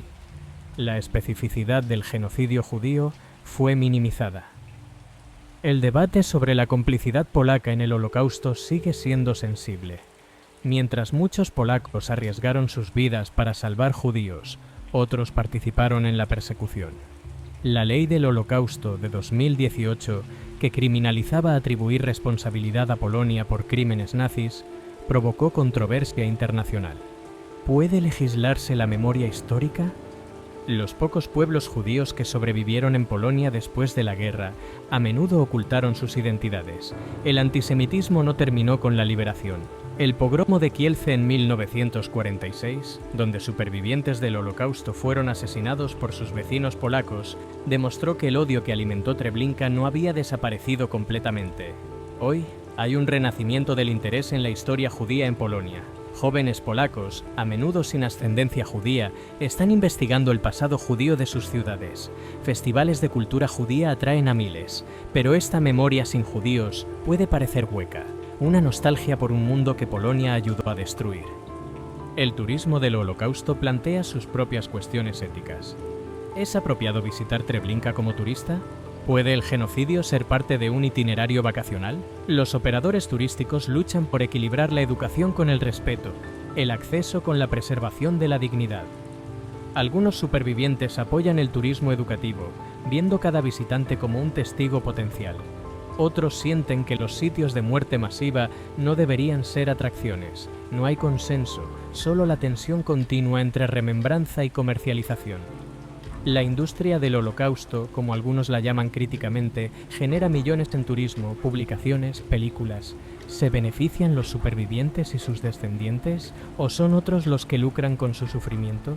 Estas preguntas no tienen respuestas fáciles, pero deben ser confrontadas.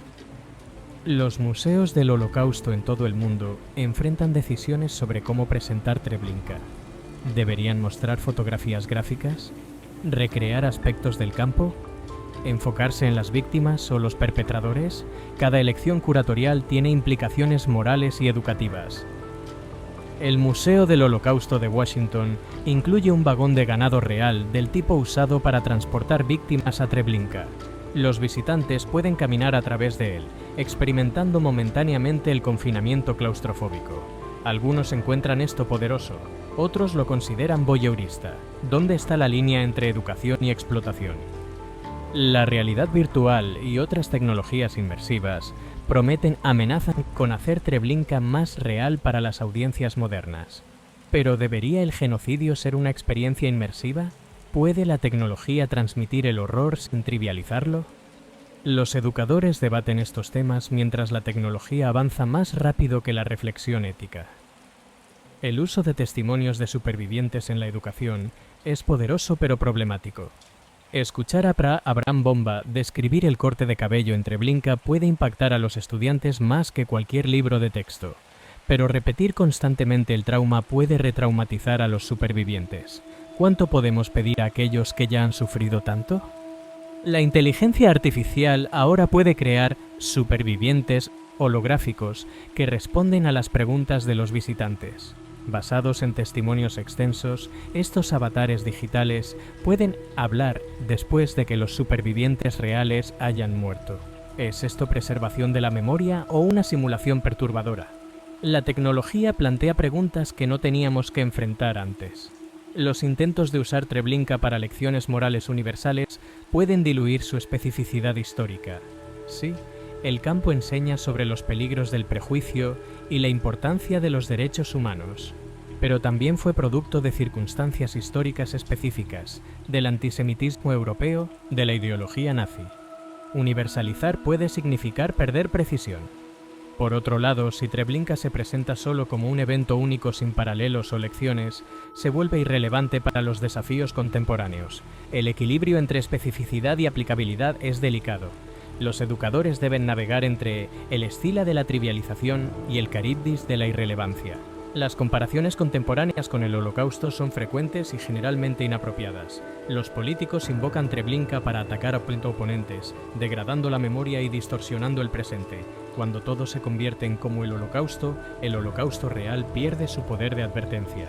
Sin embargo, ignorar las señales de advertencia del genocidio porque nada puede compararse con el Holocausto es igualmente peligroso. Treblinka debe informar nuestra vigilancia contra el autoritarismo, el racismo, la deshumanización, incluso si las situaciones contemporáneas no son idénticas. La memoria debe servir a la prevención, no a la parálisis. El cambio climático amenaza los sitios físicos del Holocausto, incluyendo Treblinka. El aumento de las temperaturas y los patrones climáticos cambiantes erosionan el suelo, dañan los monumentos, amenazan la preservación. La ironía de que las fuerzas naturales completen lo que los nazis intentaron borrar la evidencia física es amarga. Los esfuerzos de preservación requieren recursos constantes, pero con los supervivientes muriendo y la atención mundial cambiando a crisis más recientes, la financiación es cada vez más difícil de asegurar. ¿Quién será responsable de mantener Treblinka cuando ya no haya nadie con memoria personal del lugar? Las comunidades locales alrededor de Treblinka tienen relaciones complejas con el sitio. Para algunos es una carga, un recordatorio oscuro que disuade el desarrollo económico. Para otros es una responsabilidad sagrada. Los debates sobre el uso de la tierra, el turismo, la memorialización reflejan tensiones más amplias sobre memoria y modernización. Los agricultores cuyos campos lindan con el antiguo campo a veces encuentran restos humanos al arar. ¿Qué hacer con estos fragmentos? La ley judía requiere el entierro apropiado, pero identificar y recolectar cada fragmento es imposible. La tierra misma se ha convertido en un cementerio, complicando cualquier uso futuro. Los arqueólogos forenses continúan investigando Treblinka, usando tecnología no invasiva para mapear estructuras subterráneas sin perturbar los restos. El radar de penetración terrestre ha revelado los contornos exactos de las fosas masivas, confirmando testimonios de supervivientes que los negacionistas habían desafiado. Cada descubrimiento arqueológico en Treblinka es tanto un triunfo de la investigación histórica como un recordatorio del horror. Encontrar los cimientos de las cámaras de gas confirma lo que sabíamos intelectualmente, pero lo hace físicamente real de una manera nueva. La Tierra rinde lentamente sus secretos. Las controversias sobre excavación continúan. Algunos argumentan que toda evidencia física debe ser descubierta y preservada. Otros insisten en que los muertos deben descansar sin perturbaciones. No hay respuesta correcta, solo el intento de equilibrar el conocimiento histórico con el respeto por las víctimas. El ADN extraído de restos en Treblinka podría teóricamente identificar víctimas, reuniendo simbólicamente a familias separadas por el asesinato. Pero tales proyectos plantean cuestiones éticas sobre consentimiento, privacidad y la mercantilización de los restos humanos.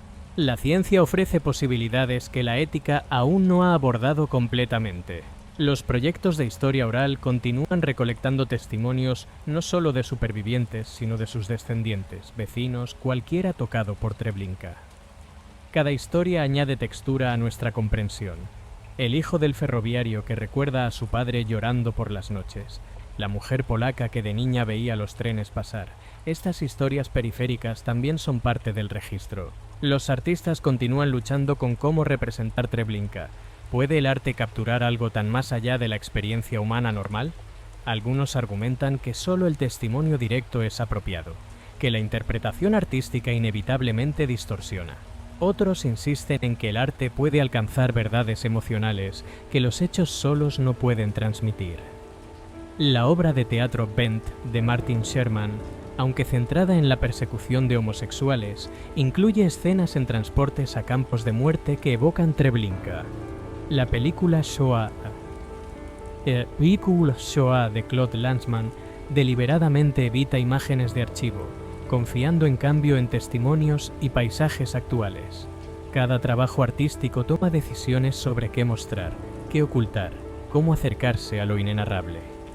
La poesía sobre el Holocausto enfrenta desafíos particulares. Paul Celan, cuya Todesfug, Fuga de la Muerte, es quizás el poema del Holocausto más famoso, era él mismo un superviviente. Su verso La muerte es un maestro de Alemania captura algo esencial sobre Treblinka, la perversión de la maestría y la eficiencia hacia el asesinato. Pero, ¿pueden aquellos que no experimentaron los campos escribir sobre ellos?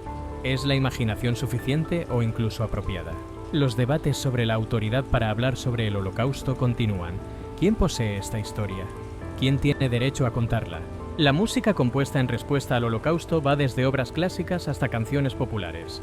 El Requiem polaco de Krzysztof Penderecki, aunque no específicamente sobre Treblinka, captura el luto de Polonia por sus muertos.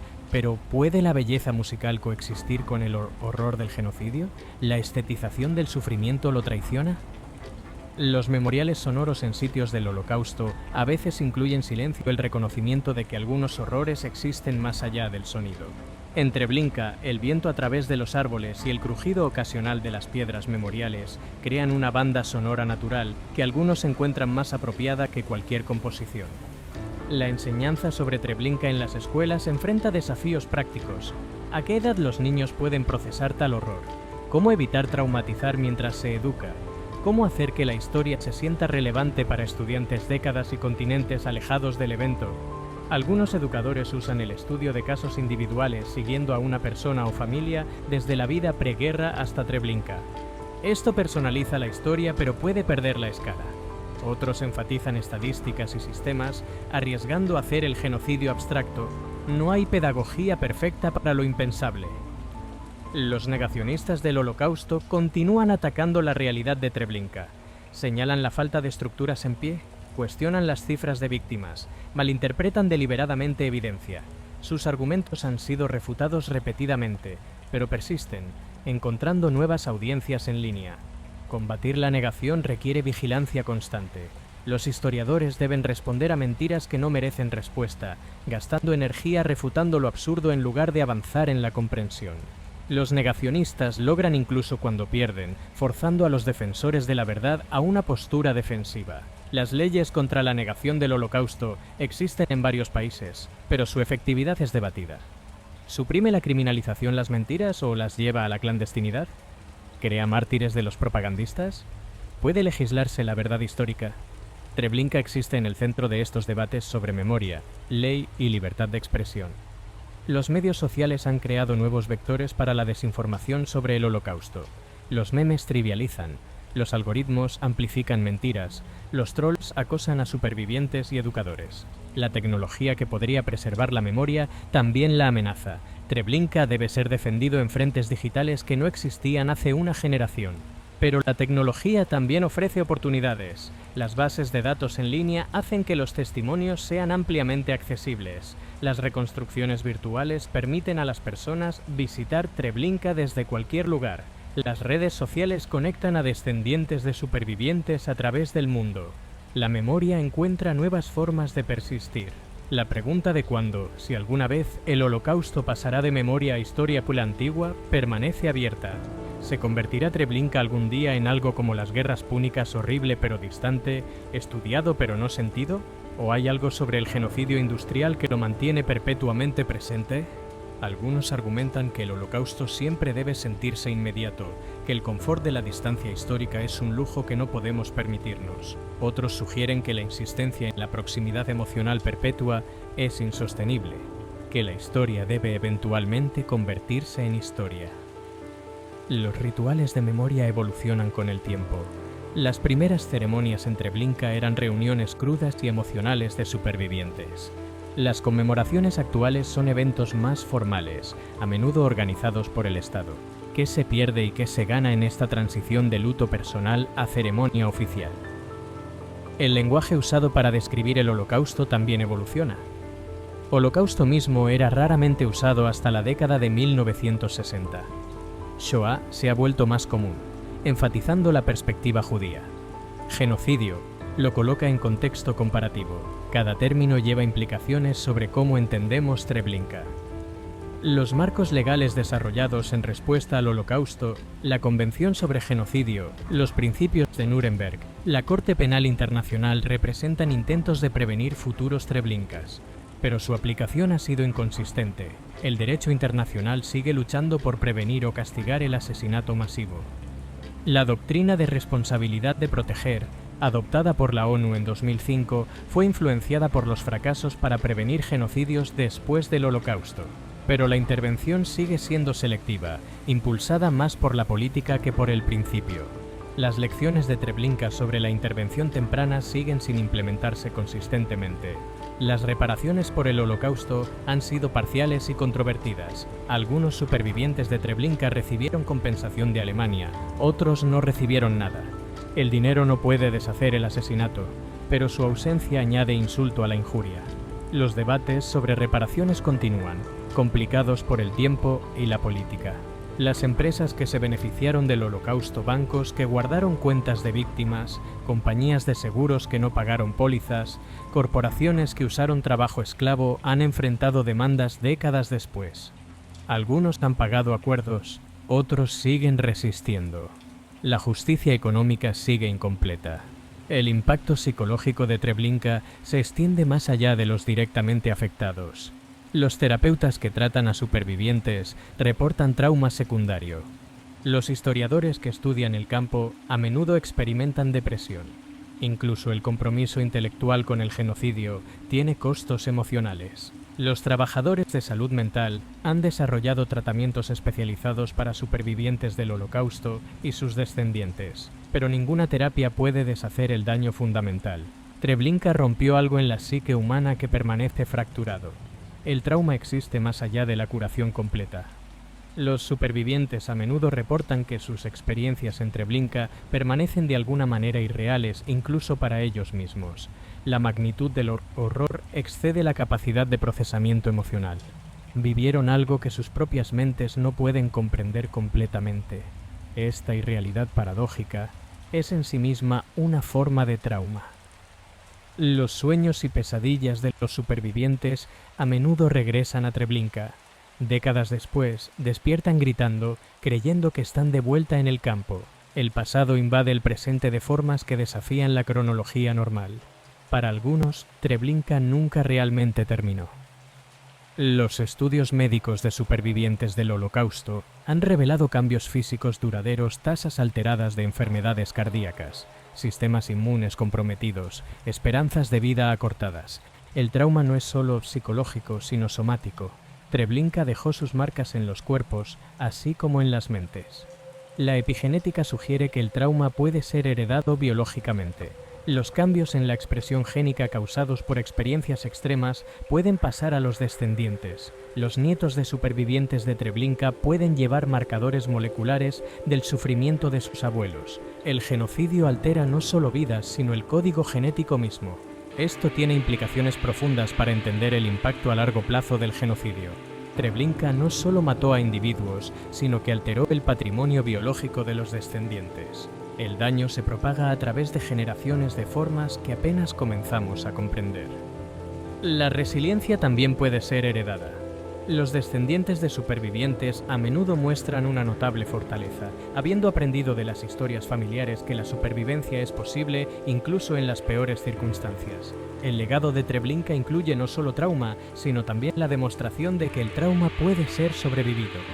Muchos supervivientes encontraron propósito en dar testimonio. Convertir el sufrimiento en testimonio dio significado a experiencias que de otro modo serían solo dolor. Hablar sobre Treblinka se convirtió en una forma de resistencia continuada, negándose a dejar que los nazis tuvieran la última palabra. Pero algunos supervivientes nunca pudieron hablar. El silencio también fue una respuesta válida al horror inexpresable. Forzar el testimonio puede ser su propia forma de violencia. Respetar el silencio es tan importante como preservar las palabras. Los diferentes caminos de supervivencia, algunos convirtiéndose en activistas, otros retirándose a la vida privada, algunos buscando justicia, otros buscando solo paz, demuestran que no hay forma correcta de vivir después del genocidio. Cada superviviente tuvo que encontrar su propio camino a través del territorio inexplorado de la vida después de Treblinka. Las reuniones de supervivientes se volvieron importantes rituales de conexión. Encontrar a otros que entendían sin explicación proporcionaba un consuelo único. En estas reuniones, Treblinka podía ser discutido sin los filtros habituales de incredulidad o horror que los no supervivientes inevitablemente traían. Pero las reuniones también podían ser dolorosas, reviviendo memorias que algunos preferían mantener dormidas.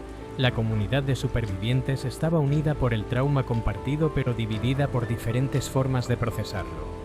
No todos querían recordar juntos. A medida que los supervivientes envejecían, surgieron preguntas sobre el cuidado al final de la vida. Los asilos de ancianos con personal que entendía el trauma del Holocausto se volvieron importantes. Los supervivientes a veces reexperimentaban Treblinka durante la demencia, requiriendo cuidado especializado. Incluso la muerte no liberaba completamente del campo. Los últimos años de muchos supervivientes estuvieron marcados por una urgencia de contar sus historias una vez más. Sabiendo que pronto no quedaría nadie para dar testimonio de primera mano, muchos que habían estado en silencio durante décadas comenzaron a hablar. Estas narraciones tardías a menudo diferían de testimonios anteriores, moldeadas por décadas de reflexión. La muerte de cada superviviente representa una pérdida irreemplazable. Con cada fallecimiento, Treblinka se mueve más lejos de la memoria vivida hacia la historia registrada. Los obituarios se convierten en las últimas palabras de los testigos, los puntos finales de historias que comenzaron en los vagones de ganado. Las decisiones sobre qué hacer con las pertenencias de los supervivientes diarios, fotografías, objetos guardados de antes de la guerra, se vuelven cargadas de significado. ¿Deberían ir a museos? ¿Permanecer con las familias? ¿Ser destruidas según los deseos del fallecido? Cada objeto lleva el peso de mundos perdidos. El trabajo de archivo para preservar los materiales relacionados con Treblinka continúa. Cada documento, cada fotografía, cada testimonio debe ser catalogado, digitalizado, preservado. Pero los archivos son solo tan útiles como las personas capacitadas para interpretarlos. La experiencia en la historia del Holocausto debe ser cultivada en cada generación. Los idiomas del testimonio yiddish, polaco, hebreo, alemán están desapareciendo o cambiando. Las traducciones pierden inevitablemente matices. Las palabras que los supervivientes usaron para describir Treblinka llevaban connotaciones culturales que se desvanecen con el tiempo. El lenguaje mismo se convierte en una barrera para la comprensión. Los marcos culturales para entender el genocidio también cambian. Lo que parecía excepcional sobre Treblinka a una generación puede parecer diferente a la siguiente. Cada era trae sus propias preguntas, sus propias cegueras, sus propias perspectivas sobre lo que sucedió y por qué importa. El peligro de la fatiga del Holocausto es real. Con tantos genocidios desde 1945, con tantas atrocidades compitiendo por atención, Treblinka puede perderse en un mar de horrores. La insistencia en que se recuerde puede encontrarse con resistencia de aquellos abrumados por el sufrimiento histórico y contemporáneo. Pero el olvido no es neutral, es una elección con consecuencias. Cada generación debe decidir activamente recordar Treblinka o dejarlo desvanecerse. La memoria requiere trabajo, recursos, compromiso. Sin esfuerzo activo, incluso los genocidios se desvanecen en la oscuridad. La relación entre memoria y prevención sigue sin estar clara. A pesar de la educación extensiva sobre el Holocausto, los genocidios continúan. ¿Es el conocimiento sobre Treblinka realmente preventivo? ¿O nos reconfortamos con una falsa fe en el poder de la educación? La evidencia es, en el mejor de los casos, mixta. Sin embargo, la alternativa a no enseñar, no recordar, es impensable. Incluso si la educación sobre el Holocausto no puede prevenir todos los futuros genocidios, su ausencia seguramente haría más probables tales crímenes. Treblinka debe ser recordado no porque la memoria garantice la prevención, sino porque el olvido garantiza la repetición. El futuro de la memoria de Treblinka probablemente involucrará tecnologías que no podemos imaginar completamente. ¿Permitirá la realidad virtual que las personas experimenten en el campo? ¿Revivirá la inteligencia artificial a los testigos? ¿Preservará la biotecnología de alguna manera el ADN de las víctimas? Cada avance tecnológico trae posibilidades y peligros. Los desafíos éticos de estas tecnologías futuras requerirán una cuidadosa consideración. ¿Quién controlará las representaciones digitales de Treblinka? ¿Cómo se preservará la dignidad de las víctimas en medios cada vez más inmersivos? ¿Puede la tecnología preservar la memoria sin explotarla? La globalización significa que Treblinka debe ser entendido a través de culturas con diferentes relaciones con el genocidio, la memoria y la muerte. Lo que resuena en Europa puede no traducirse en Asia o África. La memoria universal requiere traducción no solo lingüística, sino cultural. El cambio climático puede hacer que los viajes físicos a Treblinka sean menos viables, requiriendo nuevas formas de peregrinación virtual. Las crisis económicas pueden reducir los fondos para el mantenimiento de memoriales. Las agitaciones políticas pueden cambiar las narrativas oficiales sobre el Holocausto. El futuro de la memoria es precario. Sin embargo, algo sobre Treblinka persiste más allá de los desafíos específicos. Representa una ruptura fundamental en la civilización humana que no puede ser completamente curada o olvidada. Incluso si los detalles se desvanecen, la herida permanece. Treblinka existe ahora no solo como un lugar histórico, sino como una cicatriz en la conciencia humana. Los filósofos continúan luchando con las implicaciones de Treblinka para entender la naturaleza humana, la moralidad, la civilización misma. ¿Reveló algo siempre presente en el potencial humano o creó algo nuevo y terrible? ¿Puede la ética tradicional abarcar tal mal o requiere Treblinka nuevos marcos morales? Theodor Adorno escribió que toda la cultura después de Auschwitz, incluida su crítica urgente, es basura. Si extendemos esto a Treblinka, ¿qué significa para el arte, la filosofía, incluso la vida cotidiana?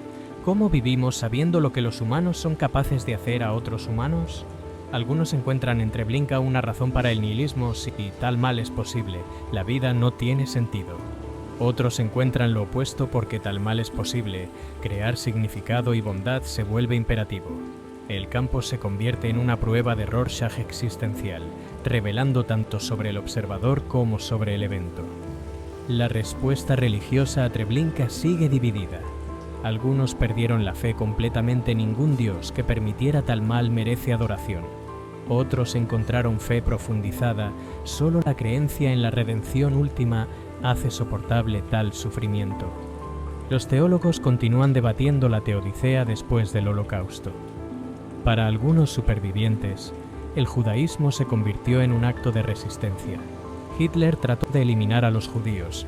Por lo tanto, ser judío es victoria. Para otros, la identidad judía se volvió inseparable del trauma. Ser judío significa ser vulnerable al genocidio. Treblinka redefinió lo que significa ser judío en el mundo moderno.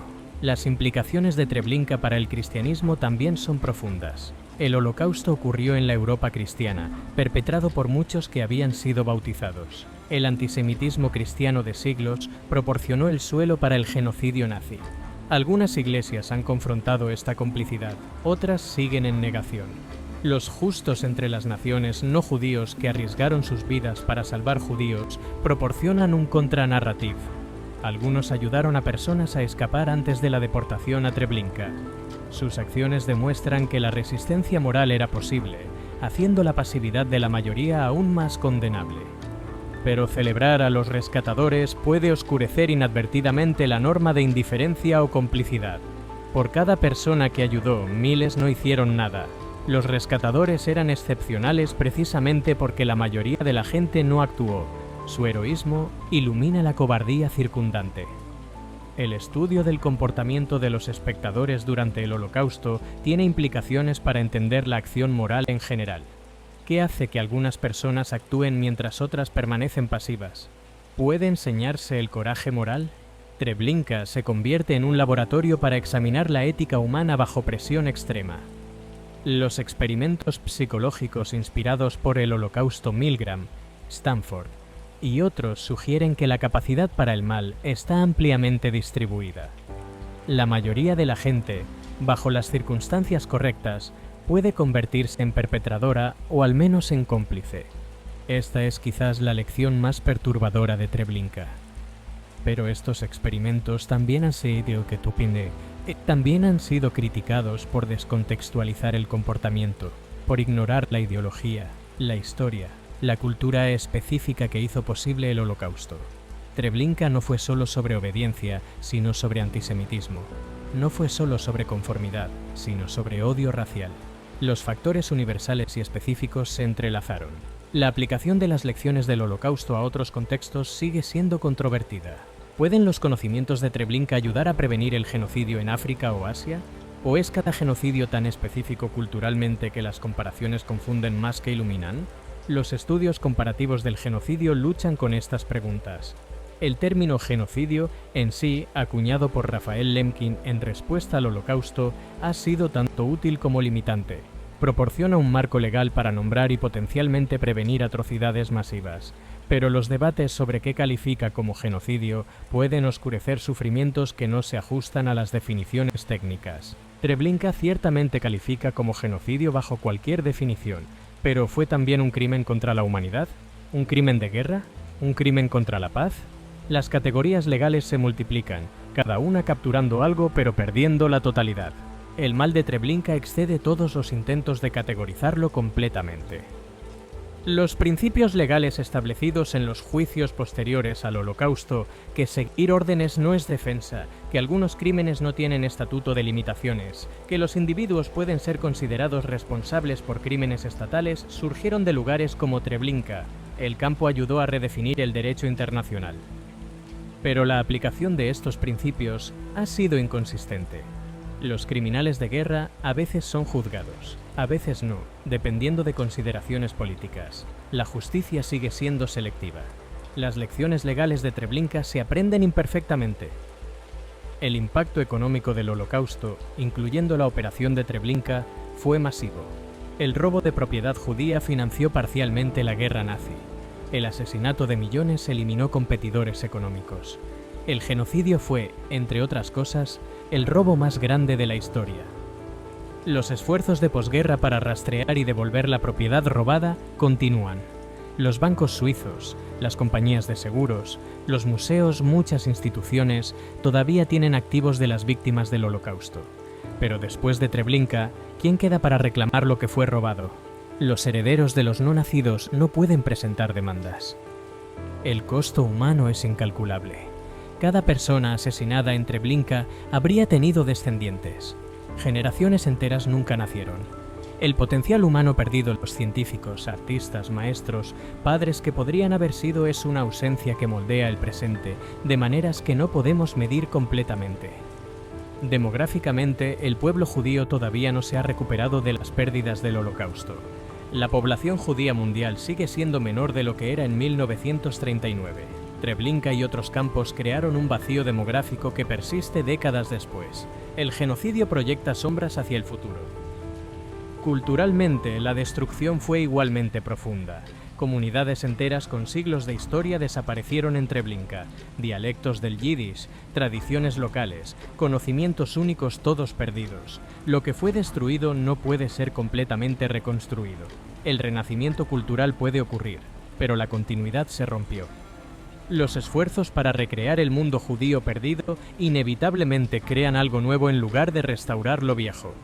El klezmer moderno no es la música que se tocaba en los pueblos enviados a Treblinka. El yiddish revivido no es el idioma que hablaban las víctimas.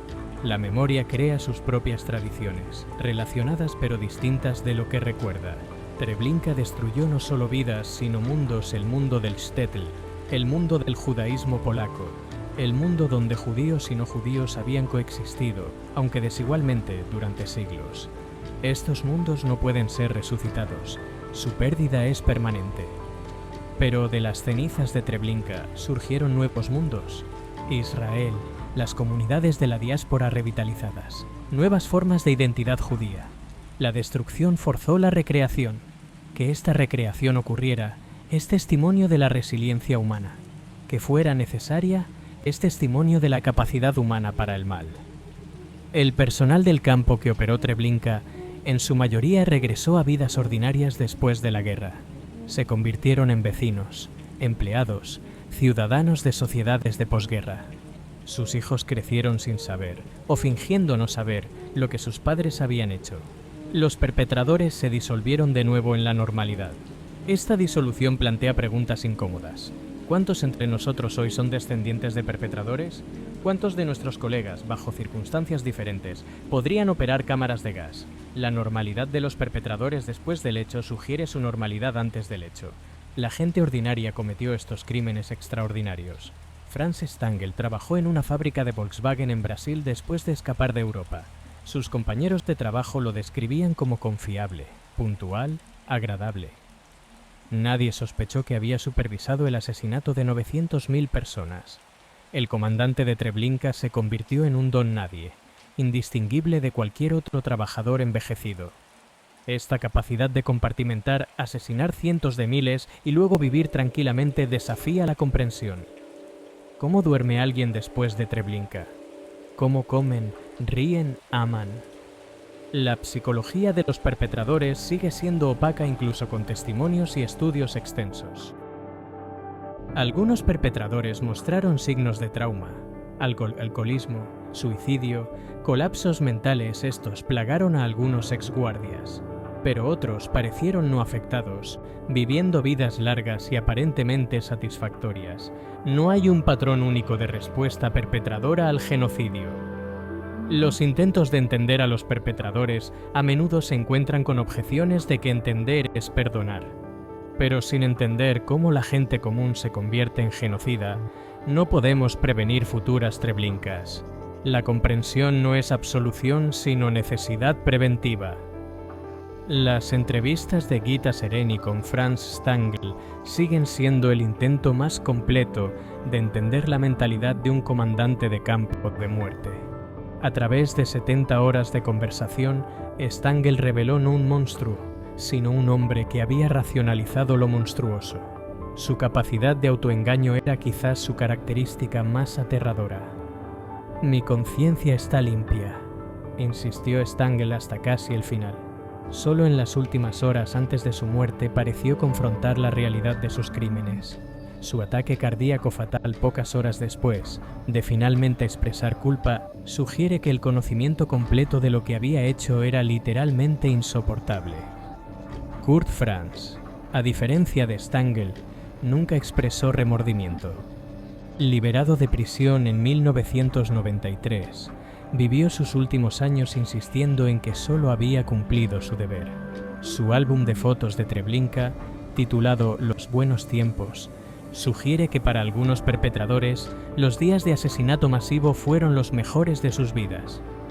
Esta nostalgia por el genocidio es quizás lo más incomprensible. ¿Cómo puede alguien recordar con cariño el presidir el asesinato masivo? ¿Qué vacío en una vida hace que el poder absoluto sobre la muerte parezca realización? Los perpetradores que permanecieron nostálgicos desafían incluso los intentos psicológicos de comprensión. Los guardias ucranianos de Treblinka enfrentaron sus propios ajustes de cuentas de posguerra. Muchos huyeron hacia el oeste, ocultando su servicio en el campo. Algunos fueron capturados por los soviéticos y ejecutados o enviados al Gulag. Otros vivieron bajo identidades falsas, siempre temiendo el descubrimiento. El caso de John Demjanjuk se convirtió en el más famoso, aunque fue erróneamente identificado como Iván el Terrible, de Treblinka. Su juicio reveló la dificultad de la justicia décadas después, memorias que se desvanecen, identidades inciertas, evidencia destruida. Incluso cuando la culpabilidad general es clara, la culpabilidad específica puede ser difícil de probar. El verdadero Iván el Terrible aparentemente murió en 1945, escapando de la justicia terrenal. Como muchos perpetradores, desapareció